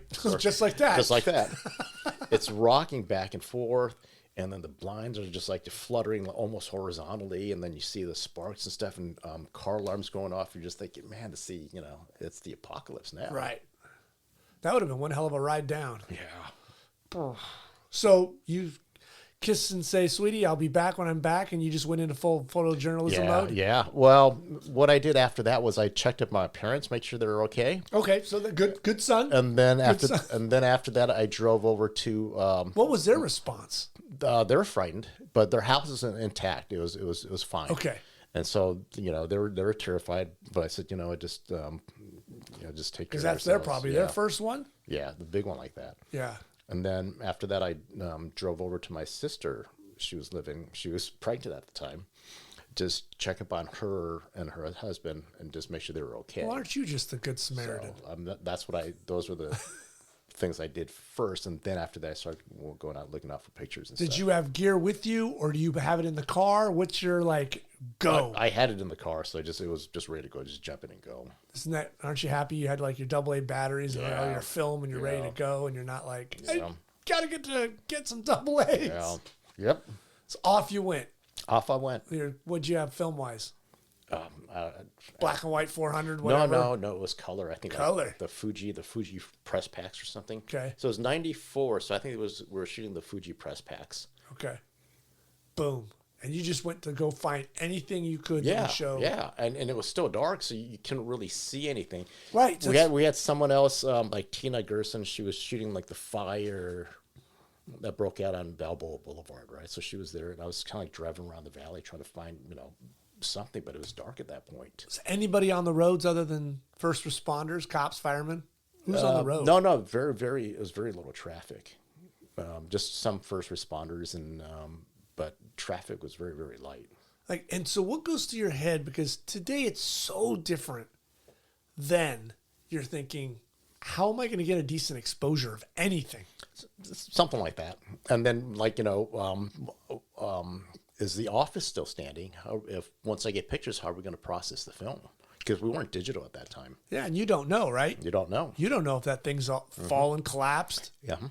So there was a lot of uncertainty, but you just went out and just try to shoot pictures, and then you get back to the office, and luckily it was standing. Isn't that funny to think about how disconnected we were back then? Like now, how connected you would be in the first 60 seconds. Oh yeah. You'd be getting Twitter alerts, but everything the office, else, how the email, office would contact you now. Yeah. All this information. Yeah. And then you were just like hoping a prayer. Hoping a prayer. I hope the office is still standing so I can process my film. Yeah, and if I don't, then I gotta hope that AP or somebody else has their offices standing. I think we can go process the film there and put it on the wire, So Right. it was crazy. Because you didn't know if you were in the worst spot or the least amount of damage spot. You didn't know. No one knew because it was so early, and we didn't have social media, and so the only way you would get word out was when police and fire calls reports came in. And then, like the news media would sort of sift it out and say, okay, this is the worst over here. This happened over here. And you would listen to AM radio. Right. And because they would distill everything. And the 4 o'clock in the morning thing, or when it was so early in the morning, was also that weird cloak that we just didn't know. We couldn't see anything. It was So if it dark. happened at noon, okay, you could see fire, smoke, and damage. Street lights that were out. Yeah. And so as you're approaching intersections, right, you're looking for other headlights to make sure, there wasn't anyone coming the other direction. Right. You decided they weren't going to stop. Sure. So- I mean, that's the tragic accident with the CHP officer on the Yeah, motorcycle. yeah. He did not know the freeway Collapsed. And he's riding on his bike and he falls Yeah, to it's his horrible. death. It's horrible. So what's the first images you make that day? I don't remember because I think it was near around Northridge because my sister was living in Northridge, and so she was the last person I visited. So I was driving around as I was waiting for it to get light. So I was, I'm sure, hovering around Northridge looking for stuff there. And then eventually I ended up at Cal State Northridge with all the students who were like in the field, kind of huddled. Right. Dorm kids, right? Yeah, dorm kids who were out of the dorm. Because that place got Yeah. left. Oh, yeah. The parking structure collapsed there. Some of the dorm was slightly damaged. It was like a small fire because you could see like smoke going off in the distance. So I since I was in Northridge, I kind of stayed around there, and I figured other photographers would be in wherever they were, and they would just kind of work that area. So, I had a buddy that was going to school there at the time, and he was in a dorm, and he was on the second bunk, and he broke his arm flying. oh no! Because Yeah. you that's why I joked or said you were able to get to the doorway. Well, no, but your legs are all wobbly because Yeah. you're just trying to walk over there. He and went, the building felt boom. like literally it felt like it was going to pitching. collapse. It's pitching. Yeah. And you're trying to work your way. It's like you're on a like a tossing ship in an ocean. That's what it felt like. And you're trying to get into the doorway, so you kind of like brace yourself and wedge yourself in there. so you don't get thrown around, and hopefully, you know, stuff doesn't fall on your head, or if the building collapses or whatever. So you start working the campus area. Yeah, Northridge area and campus. Right. Yeah, so start looking for pictures, and I remember I was there in the field, and a bunch of students were gathered there, and as the sun was coming up, and so I just shot a bunch of pictures out there. I was on the field, like one of those intramural fields. Right. Yeah. The students were gathering. Wow, that must have been amazing. Especially, did you have any weirdness to feel like this was your school too? You're a Valley guy. Well, that's the thing. This is my campus, you know. And then to see, like, you know, the parking structure collapsed and see the dorm on fire. Yeah, you've probably parked in that structure how many times? Well, when I went there, we didn't have a structure. It was just kind of like the flat open parking. So the structure was new. Was the wow, a new structure too? Mm-hmm. Oh Jesus! Somebody wanted to check on those codes. Was it the area where they used to call the old dog track? That area out there? There used to be a dog track out there, and the football team used to play out there. That, I think, was maybe Devonshire Downs, which is North Campus. Yeah, right. Yeah. Okay. But the dorms were like near there, just south of that football field. So it was kind of like that sort of clinical brick-looking building. Yeah. But it's different now. Everything's changed now. Well, they had to basically rebuild the whole place. Mm-hmm. New gym, new buildings, all that stuff. Yeah. So your day, what's it like? It was just long. It's basically hectic. Yeah, you're shooting as much as you could, and then after that, you had to take all the film back drive into Woodland Hills, you know, and then get all the stuff processed and printed for the paper. If you look back at it now, right, that's your first big natural disaster kind of thing. How did young Myung do? Did you feel like you did a good job for your first kind of holy crap moment? Because it's hard to prepare. No, because I had too much of it seemed like a personal stake in that. I was worried about my fiance, obviously. I was worried about my parents. I was worried about my sister, my pregnant sister at that time. So in the back of my mind, I was worried about all my loved ones for their safekeeping, and I'm out here trying to work, and so I was just, I was kind of torn, kind of cloudy. It was, a little bit cloudy, and there's all this devastation stuff going on, and you're like, should I be out here or should I be back with my fiance? Should I be with my parents? Should I help my sister, see if she needs help? Right. So it was difficult because my mind was kind of out of it. My mind was like in 3 different places or 4 different places if you count the devastation at once. So that was very difficult. Yeah, that's kind of hard to turn off. Especially when you got a fiance, you got a sister that's got to have a baby. Yeah, pregnant. No. And mom and dad are sitting there going, what the hell? And my sister was 8 months pregnant because my nephew was born the following month. Wow. So she could have busted some water and had a baby there. Yeah. So it was. So she's not like first trimester. Don't worry about it. So I had a lot on my mind.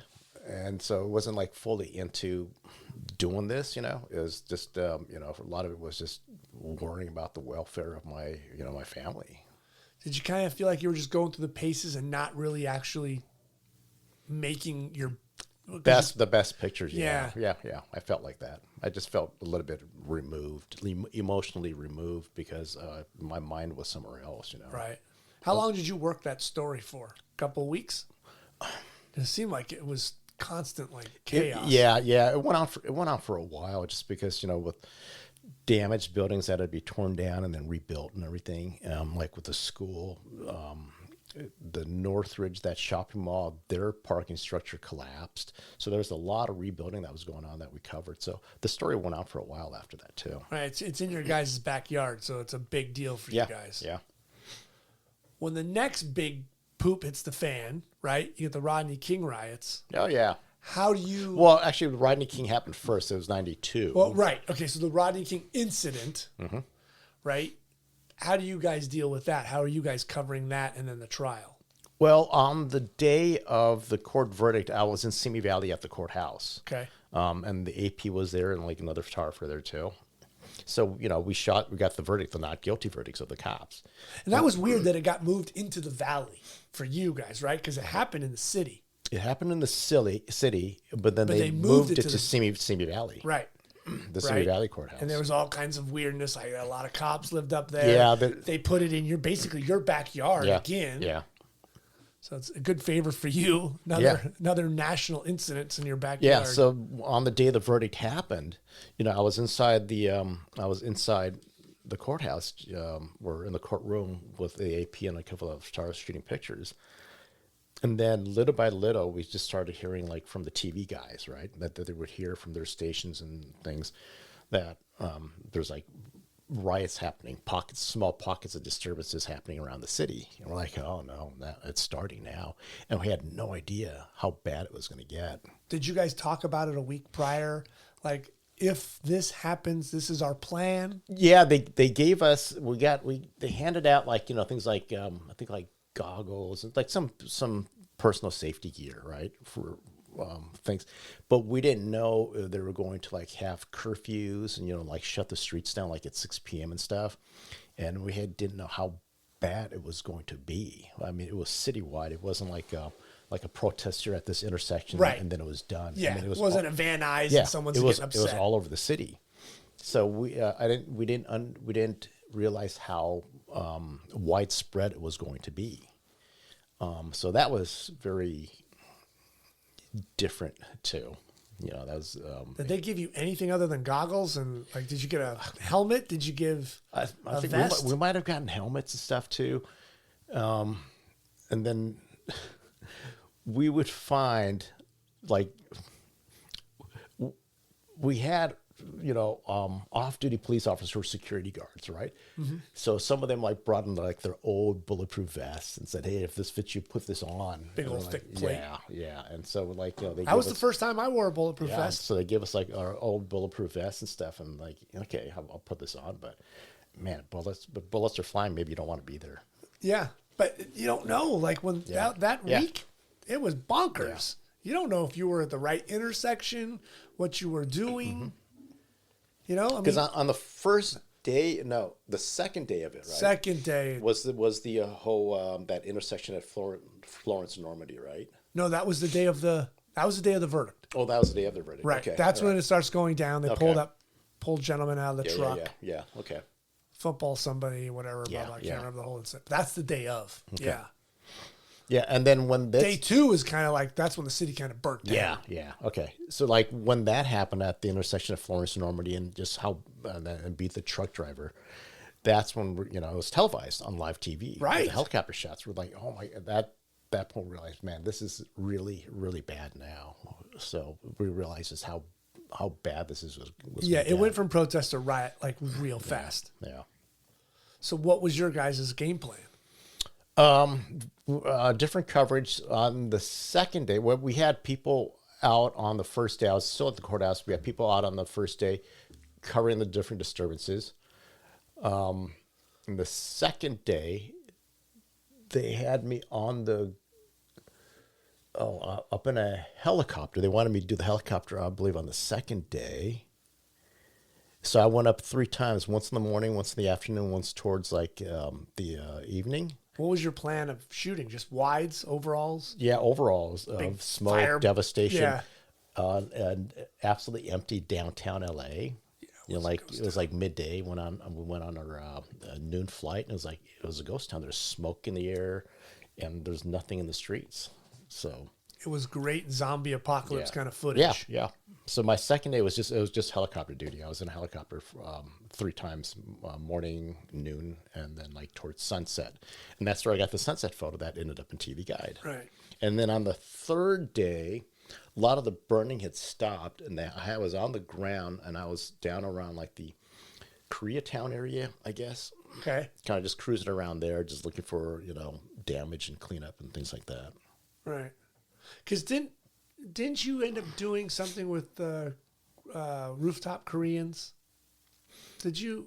No, that wasn't me. That was Hyung one. No, like were you in the documentary, or do you have any pictures in it or something? No. Okay. That wasn't me. All right. It was a great documentary. Yeah. No, because at that time I was at the Daily News, and I think they used a lot of LA Times photos for that documentary. Kurt McCoy and all those guys were in that stuff. Yeah. Good God. Crazy. Mm-hmm. Jesus. Was that something for you when you're watching this happen? Did it feel surreal? Did you feel like you're covering history? Oh yeah, Was it absolutely. I mean, from the first day, even from the courthouse, you're thinking, oh man, this is, bad things are going to happen. We're not sure how big it's going to be, but bad things are going to happen. And the second day, just when I was up in a helicopter, I could just see, columns of smoke just throughout the city, everywhere around the city where you looked. It was crazy. I just remember my dad saying, which was weird. My dad normally didn't give us kind of advice like those, let me pull you aside kind of things, but he just said something on the fact of, totally paraphrasing, but like, it could get a lot worse than you think. So be prepared. Yeah. I think on our jobs, you just have to think that, like, prepare for the worst and hope for the best type of thing. Right.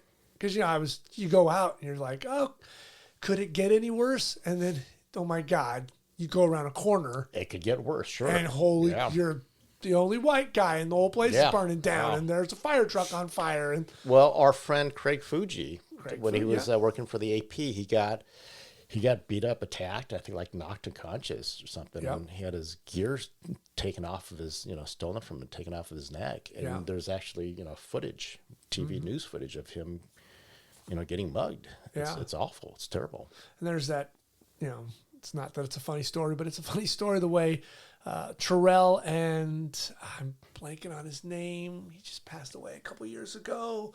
They were driving in the car, black gentleman. Oh God dang, I can't believe I forget his name. He was a photographer, and so he basically took Mark and shoved him in his lap and drove through the area. Steve Grayson. Oh, Steve Grayson, yeah. Yes, and Grayson just kept him alive by like not seeing the white guy in the area, and just hide the white guy. Yeah, and just buried him out. Mark looked like a big, problem at that point. But let's get him. It was bonkers. It was absolutely bonkers. Yeah. Jesus. Mm-hmm. So we had the riots, and then 2 years later, we got the Northridge earthquake. And then 1 year after that, 95, was the OJ trial. Right. So. So talk about the OJ trial, because I've seen photos of it. Mm-hmm. It's like total gun show Myung. Mm-hmm. You got this great hair. I don't know why you wore shirts, man. You should have just been shirtless all the time with those baby oil. Baby oil. Oh, yeah. Okay. Right. Your Tom Selleck, hairy chest. You know what? I was BTS before BTS. Oh, you were. Yeah. You were. Damn it. There's maybe your YouTube channel handle. The BTS before BTS. How did you get wrapped up in the robotic camera with the trial? Walk me through this whole process. Well, okay. So what happened was basically they just called me and said, "Hey, we're going to put you on the poll. You're going to be who calls you? Our office, the director of photography. Okay. Because they're planning with all these other organizations on how they're going to cover this thing, right? And so it was that they were going to put a robotic camera in the front above the jury box, next to the TV camera, and so that way you get a view of the front of the defendant. Now, no disrespect, but why did they call the Daily News and not the LA Times or AP? No. We were all part of the pool. Right, but why you? Because I was the guy for the Daily News doing pool on Tuesdays. Okay. LA Times was on Mondays with Rick Myers. Oh, Rick, right. Uh-huh. And then I think it was AP, I believe, on Wednesday with Reed Saxon. Okay. And then it was Reuters. I think that was Sam Merkovich. Okay. Good old and Sam. then I believe it was, EPA. I think Vince Bucci, possibly. Okay. And so everyone had a different day. Because originally what they were going to do is they were going to have everyone who was a pool member there, like 25 organizations work it. We're like, no, we can't have that. Because, otherwise just the thing's just going to get damaged. It's going to get screwed up and it'd just be chaotic. So they narrowed it down to these 5 main organizations. And they're going to designate one person from each organization to man the camera on those days. So that way we had this familiarity. And then at the end of the trial, when we were getting verdict photos, everyone who worked the camera was familiar and comfortable with it. Okay. So they wanted to build in familiarity, and also they didn't want it to be chaotic either for the coverage. And who built this thing? This is way before, robotics and digital were a thing. No, it was It was Nikon. It was I forget the God, don't kill me. I forget this gentleman's name, but he worked with Nikon, and he was responsible for. He helped set up a lot of the Nikon remote cameras for shuttle launches and stuff. Okay. So he just kind of had this remote experience, right? And so this gentleman from Nikon, I'll get his name. He built this. Silent blimp camera. It was like in a Pelican case, Right. well, with a Pelican tube, and it was a Nikon F4 film camera with a 80 to 200 zoom lens. And at that time it was very crude, but it worked. Well, looking back, it was very crude, but it Right. worked. And in order to be able to look inside the viewfinder, he had a little lipstick camera that was pointed at the viewfinder, so you could see what the camera was doing. Then it was hooked up to this little worm drive mechanism that zoomed in and out, and that would did the autofocus. There was a button, plunger buttons. So you had a little control box, right, with a like a plunger button. You push it halfway down, it would hold focus. You push it all the way, plunge it all the way, it would take a frame. It was on single frame. Then you had a toggle switch on the left here. You can pan left or right, and also tilt up and down. Then you had another button here, which you push forward and backwards. That was the zoom. So zoom in, zoom out. How fast was it response? Yeah, it wasn't. To zoom in from the full range from like 80 to 200, it took 20 seconds. Holy crap. So on the day of the verdict, I had to make sure that I was shooting kind of loose and not in the middle of zooming if something happened. Yeah. Hold on. Yeah, I counted it off. I actually counted that off, and it took 20 seconds from to go to the full extremes. So I'm like, no, you don't want to be zooming in the middle of something. It's interesting you thought about counting it off. Because I'm thinking, well, do you want to shoot tight, to get like a fuller frame, Reaction. or do you want to shoot a little bit loose? But I thought you shoot a little bit loose just because there was any kind of gesture. You don't want to like cut off like Limbs. arms Sure. and stuff, things like that. So Wow. But it was so it was connected by a cable to a cart outside in the hallway, and you would have to assemble it like every morning. We were on the inside initially, but it was too crowded, and I think Court TV kicked us out because it was just way too crowded in the back corner. So we were outside on a cart, and we would just have to assemble it, the monitors and stuff, and plug all the cables in, test it, operate it, go put film in the camera. You only had 36 frames. 36 frames, 37 if you count the very end. Sure. Squeeze that end in there. But yeah, it was really interesting, and I was on it for like 9.5 months or something for the duration. Oh, Jesus! Every Tuesday. Every Tuesday, and it was the worst after lunch because at that point they're talking about DNA and RNA testing and all that stuff, and it's just all this really dense scientific stuff, and you have a belly full of food, and you're just like passing out and trying to stay awake. Would you get a chance to change film during the day? Yeah, because they would have breaks like every hour and a half or so. Also for the jurors, to give the jurors a chance, to. So you could shoot 36 in that first couple hours and go back to shoot another 36. Yeah. Okay. So you would load it up, you shoot the morning session, and during the break you go in, you change out the film, boom, and then hand it off to a motorcycle messenger who would drive it over to the AP, just down the street from the courthouse. Yeah, it wasn't that far. Yeah, and they would process and they would put on the wire, and then the second break would be after the lunch break. So you go and get the film, and you give it to the messenger. Same thing. Yeah, hour and a half. You come back. You shoot the early afternoon, change, hand it off, and then the late afternoon at the end of the day, then you do your final change. So it's 1, 2, 3. It's four runs you're doing, 4 film runs. Wow. For 9 months. Mm-hmm. Holy shit. Once a week for 9 months. Yeah. Except when the verdict came in. On that day, on the Monday, I was filling in for the LA Times because Rick was on vacation. Monday is when they said they reached a verdict. And so that call came in after lunch, so we knew the verdict was going to be read the following morning. Right. And so I was lucky enough to shoot the pre day on Monday, and then also got the verdict day on Tuesday as well. So it was just total luck of the draw that it happened. That it worked out. I got both days. Jesus. Okay, so what's going through your mind when you're sitting there, you're looking at this monitor and you're shooting history? What's happening? What are you thinking? Well, Who are you focusing on? you What's mean your on process? you mean on the day of the verdict? The day of the verdict. On the day of the verdict, we also had a separate monitor with the court TV feed. Okay. So that way we can see and hear what's happening in the courtroom. Okay. So we get their audio, basically the stuff that's being pumped out to court TV, the viewers.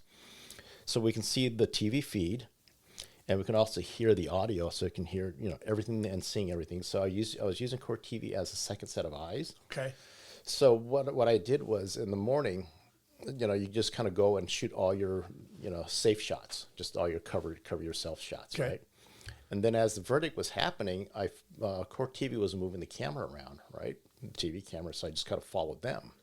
They went down to the prosecutors, photographed them, down to the Goldman, right? Right. When the verdict was being read, and Kim Goldman's crying, and they're all being emotional. Shoot that.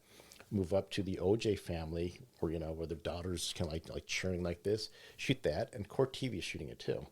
And they're moving around to OJ's table, and I moved over there. After that, I just stayed on OJ the entire time. So I got all the safe shots, the reaction. Then I got over to OJ, and then I just stayed put. You basically made sure you covered and told your story. Yeah. You had to. You got to get everything. And on that day, there were so many people. The court couldn't take any more people, so the hallway. There must have been maybe like another 100 or so people in the hallway. Really? Yeah. It was an overflow in the hallway. And since I was the only one there who could hear what was going on, they said, "Can you tell us when the verdict is announced?" Right? So for the death of Ron Goldman, not guilty. So I go, not guilty.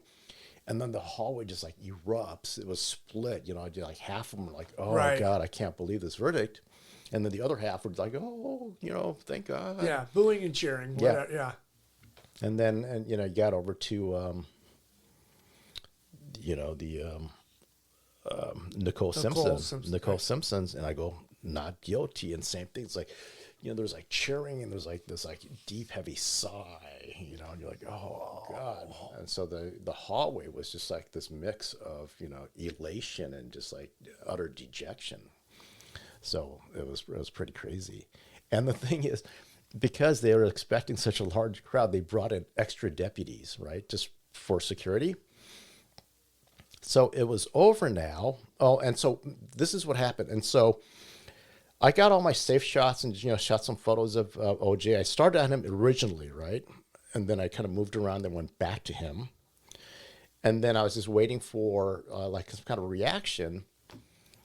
And then it's like nothing was happening. And so what happened was the judge dismissed the jury and say, this is over. Thank you for your service. And as the jury was leaving, court TV had to move their camera up to accidentally not show the jurors, right? I was still on OJ. So that's when he went like this. He went, "Thank you." And then with you had the fist up. So I got one frame there. And the second frame follow-up was like hands down like this. So there was only 2 frames of that. Holy crap. And then after that, it was over. And court TV didn't get that because they raised their camera They up. raised it, elevated. Yeah, they had to elevate it so they didn't accidentally show the jurors as they were getting up and walking out. So basically, that's the only photo of OJ that exists of the verdict with his fist up, because no one got it. People in the back of the courtroom didn't get it. No, they can't see it. Court TV didn't get it because they had to move the camera up. And for me, just being on him that whole time and just waiting for a reaction, it's like it finally paid off. You're just like, I had the button focused halfway down, and I'm just like waiting and waiting and waiting. And then finally he did that. And it's like one, and then you do a quick follow-up. And by that time, the moment had passed. And I could see, read his lips. He went like this and went, "Thank you." You can just, read his Right. lips going, "Thank you." Then he Thank dropped God down. there's no delay. You No, didn't have- yeah, it was straight right on. monitor. Yeah. No, you didn't have like the 2-second Yeah, TV yeah. delay or whatever. Exactly. Hoy. Yeah, you would. Oh my God. Jeez, I was outside, so that sounds the most sense I've heard. And so after that had happened, it was over, and the sheriffs brought in a bunch of extra deputies for court security. I was trying to get in, and a deputy who had never been there, he's like, just wait a minute. I go, no, I need to go and get the film. He's like, no, just wait here. No one's allowed in. I go, I'm allowed in. I have to get the film to send out, right? He's like, no one's going in. And like the minutes are ticking by. I'm like, oh my God, I got to get the film and send it out. I got to get it to the messenger so it can get over to the AP.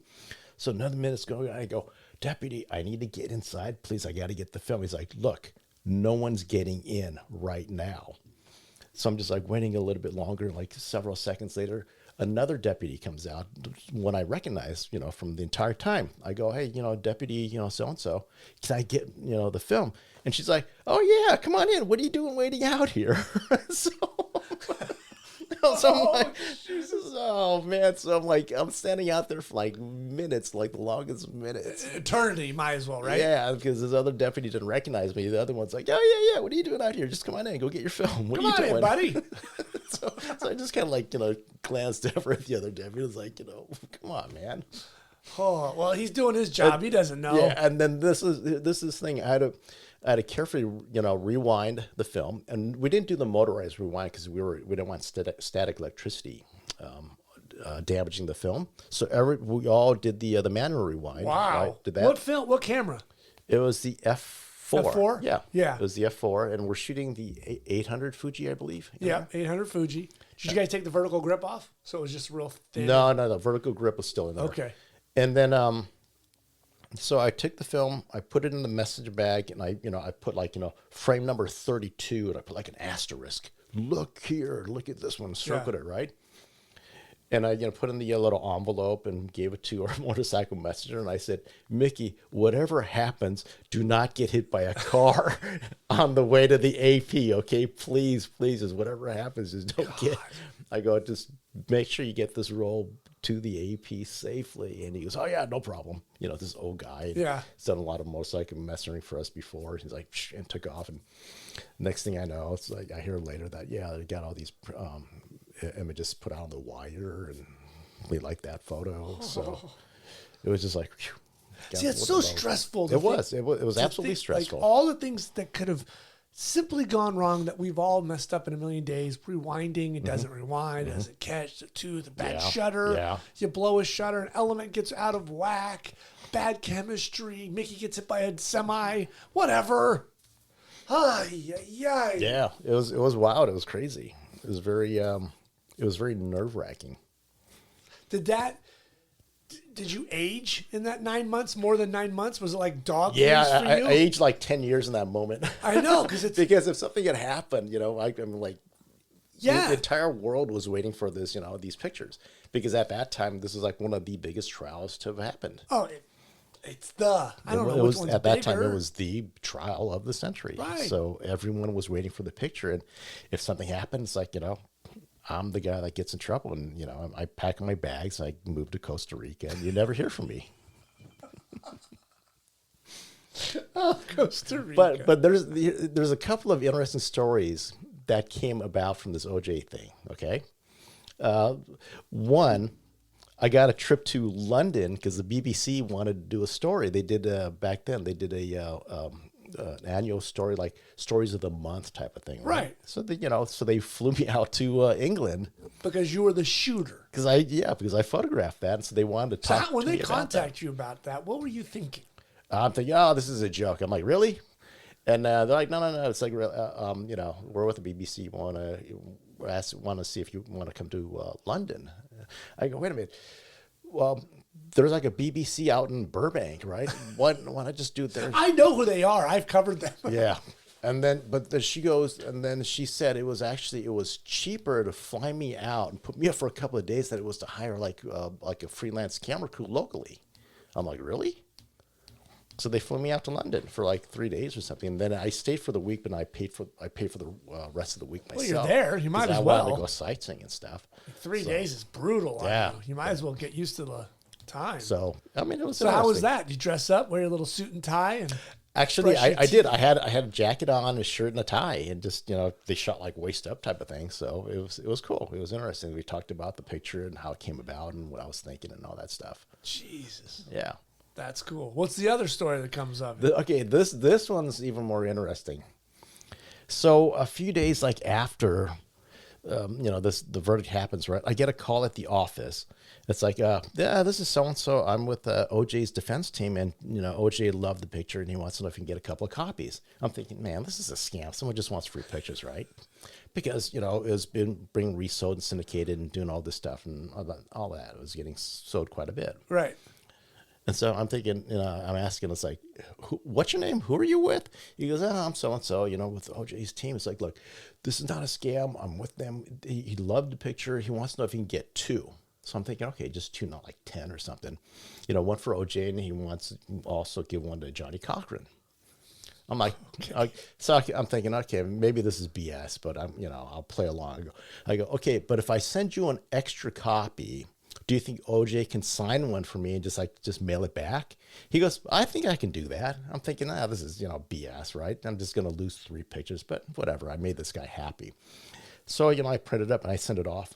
And maybe like a week or 2 later, a FedEx tube, a triangular FedEx tube shows up in the office. I open it up. It's my 16 by 20 picture that I printed and sent off. It's signed by OJ. But here, the story gets even better. The story gets even better, right? Oh, Jesus. So, okay, you know how OJ got busted for kidnapping and threatening those people in From Vegas, right? From Vegas, right? And one of the people in Vegas who was kidnapped, one of the defendants, his name was Alfred Beardsley. Apparently, the guy is like a memorabilia collector or something like that, right? That's the guy who called me. It was Alfred Beardsley who called me and say, hey, can you send some pictures for OJ? And this guy, Alfred Beardsley, is one of the guys who was kidnapped by OJ in Vegas that got OJ sent to prison. So that's just weird. That is a weird circular story there. Do you still have the photo? I still have it. No one's ever seen it. I don't frame it. Don't have it out. I should do something with it to preserve it. 16 by 20. You went big. Yeah. I mean, it was for OJ and Johnny Cochran. I mean, you didn't go like 8 by 10 No, or 11 by no. 14. 16, 20. 16 by 20. Jesus, Ansel.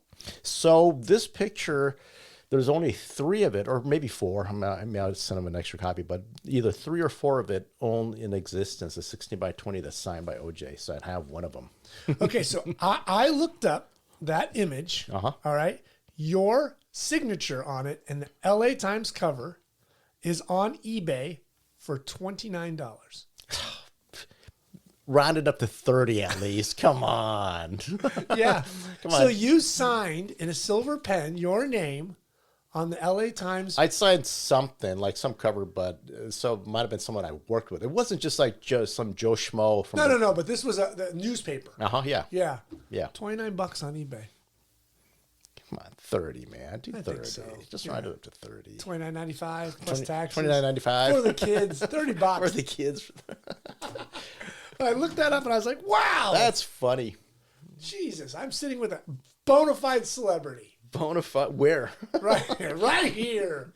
Gosh, you and OJ. Like that. So for me, my life, up until that point is a little bit like Forrest Gump. Like I just happen to be in these story making moments and I know time. that was the amazing part. Like in this 5 years, these 3 major things happen in front of you. Yeah, it was pretty incredible. And so that's what I was thinking. Like, And then after that, it's just all downhill. it's easy street. That's why my original hour ago was, would you be now looking because, you've hit these 3 lightning bolts in front of you. Once again, it was like one of those, like a squishy looking, yes, but no, because I was having such a good time. Right, you're still living the dream. I'm living the dream. I'm doing these, big assignments, and I got OJ. I got a trip to London out of it. I got to have an OJ signed picture, which has never seen the light of day. I've never shown it to anyone. Yeah. So, I mean, it's like. Well, yeah, it's kind of tacky to have that hanging up on the wall. But my friend Myung, the sweetest photo ever taken of me. Thank you. Yours truly, OJ. No, it wasn't like that. XO. It wasn't like that. It was just his name and a silver Sharpie across the middle. Have you ever even looked up what that's worth? No, I don't really care. because I don't want to sell it. I had thought about donating it to the museum, but they went out of business. So I don't know what I want The Annenberg, they're gone too. Yeah, I need to find a way to safe keep this. It's still in the tube. I mean, I'm taking care of it. But I got to put it flat somewhere and do something with it and kind of take care of it. Yeah, maybe I'll hit you up later. We'll talk about that. Yeah, We'll figure something out. It's something. But it's one of those things where I have no interest in selling it, making money off it. No. But it's historical. Yeah, it's historical, but that's why I would be willing to donate it to some kind of a museum, journalism museum, Annenberg or something. It's just somewhere. Yeah, I would be willing to do that. Yeah. And then getting a receipt for the tax write-off. Sure, absolutely. We're no fools here. Mama didn't raise no dummy. Mama didn't raise no dummy right here. she might raise a fool, but no dummy. That's great. So those next couple years, though, the Daily News, it was all downhill, man. So you get to 99. I mean, someone comes calling in 99. Yeah, it was actually it was Tom Jago came calling. It was just like all of a sudden, like in the middle of the night, I'm on the way home. He calls me, and he's like, "Are you happy at the Daily News?" I'm like, "Did he have that voice like that too? Did he sound like?" It's like, "Are you happy at the Daily News?" For three subscriptions. And what did you say? I said, "Yeah, I'm doing pretty good. I'm pretty happy here." It's like, "What's going on?" He goes, "Well, we're hiring at the LA Times, and I want you to work there." I'm like, "Okay." So like that, I think it was like that evening or the following evening, I met him, and at that time, the local editor of the Valley section, Ardith Hiller, I met them for dinner just to kind of talk about it, and then shortly, I think that evening, pretty much I accepted it, and then the rest is history. And I worked at the Valley office. Wow. And that's how I got into the LA Times. Right, the Valley edition. I remember when I heard, I was very happy because I know there was the guys at OC and the Valley, and it's like good, like you. I played at the OC too, and I didn't get that. And in some ways, I'm glad because man, I would either have to move or commute from from where I lived down to Orange County. Right. Yeah, so it would have been kind of tough. Well, getting you out of that area, my God, you need a passport to come here today. You're so far away. I mean, you're almost Canadian. You're so far north. Almost. So, when you take that job, when you're in the Valley, you take that job, you're in the LA Times. What was your thought then? Like, baby, I've made it? Do you have like that star-born kind of kind of, yeah, rocky thing going on? Like, kind of. Suck it, I'm here. Yes and no, and I'll tell you why. We got to go back to 1987 real quick to my internship at the LA Times, right? The mugging? That yeah, one? the mugging, yeah. That one. My internship at the LA Times, I hated it. And for the school, I had to write up a report, when we have our internships to give it to our advisor, right? I'd explain these are the reasons why. Just like, I hated it. I didn't like my internship at the LA Times. I didn't like my experience at the LA Times. When I was an intern back then, I felt like I was just literally just like a number. It felt like a factory where I was just another body coming in. Because partway through it, it's like the chief photographer calls me over and goes, "Hey, help me pick out the next intern." So I've been sitting there as an intern looking through the portfolio of the next intern that's going to replace me, right? And it just seemed like a very impersonal, type of place to work at that time. Interesting. And so for me, my experience there wasn't much of a program then. It was just a body. I mean, for me, my experience was it felt like just a body there, And so I worked hard and I did what I could and I tried to get the most out of it. But it seemed like a very cold impersonal experience. Well, you're here for 10 weeks, thank you for your service, goodbye, that type of thing. But so my experience was the velvet coffin. That was the kind of that for a staffer though. Yeah, for a staffer, right? But not for an intern. No, but things have changed. Corporate. But things have changed, especially like with interns now. Yes, and just I see that when interns come in, it's much more working with them. It's paying a lot more attention to them. It's just, much more personable. And so the experience, I think now, is totally different than when I went through it, So did it leave a bit of a bad taste in your mouth? little bit. Kind of worried you? A little bit, because when I was at the Daily News at that time, because my experience, during my internship, I'm like, yeah, I don't want to work at the LA Times, because my experience wasn't very good. So it just got kind of poo-pooed. But then in '99, he came knocking, and at that point I thought, you know what, I've been here for 11 years, so maybe it is change of scenery, more money, better benefits, Nicer car. nicer car. So I sold out. I sold out to the man. Yes. Thank you for listening to part 1 of my conversation with Myung Chun. If you enjoyed this episode, please click and hit the like button, become a subscriber to the podcast, and remember to follow the Just a Good Conversation podcast on Instagram. You can find all of our past shows at the website at justagoodconversation.com. Thank you for listening.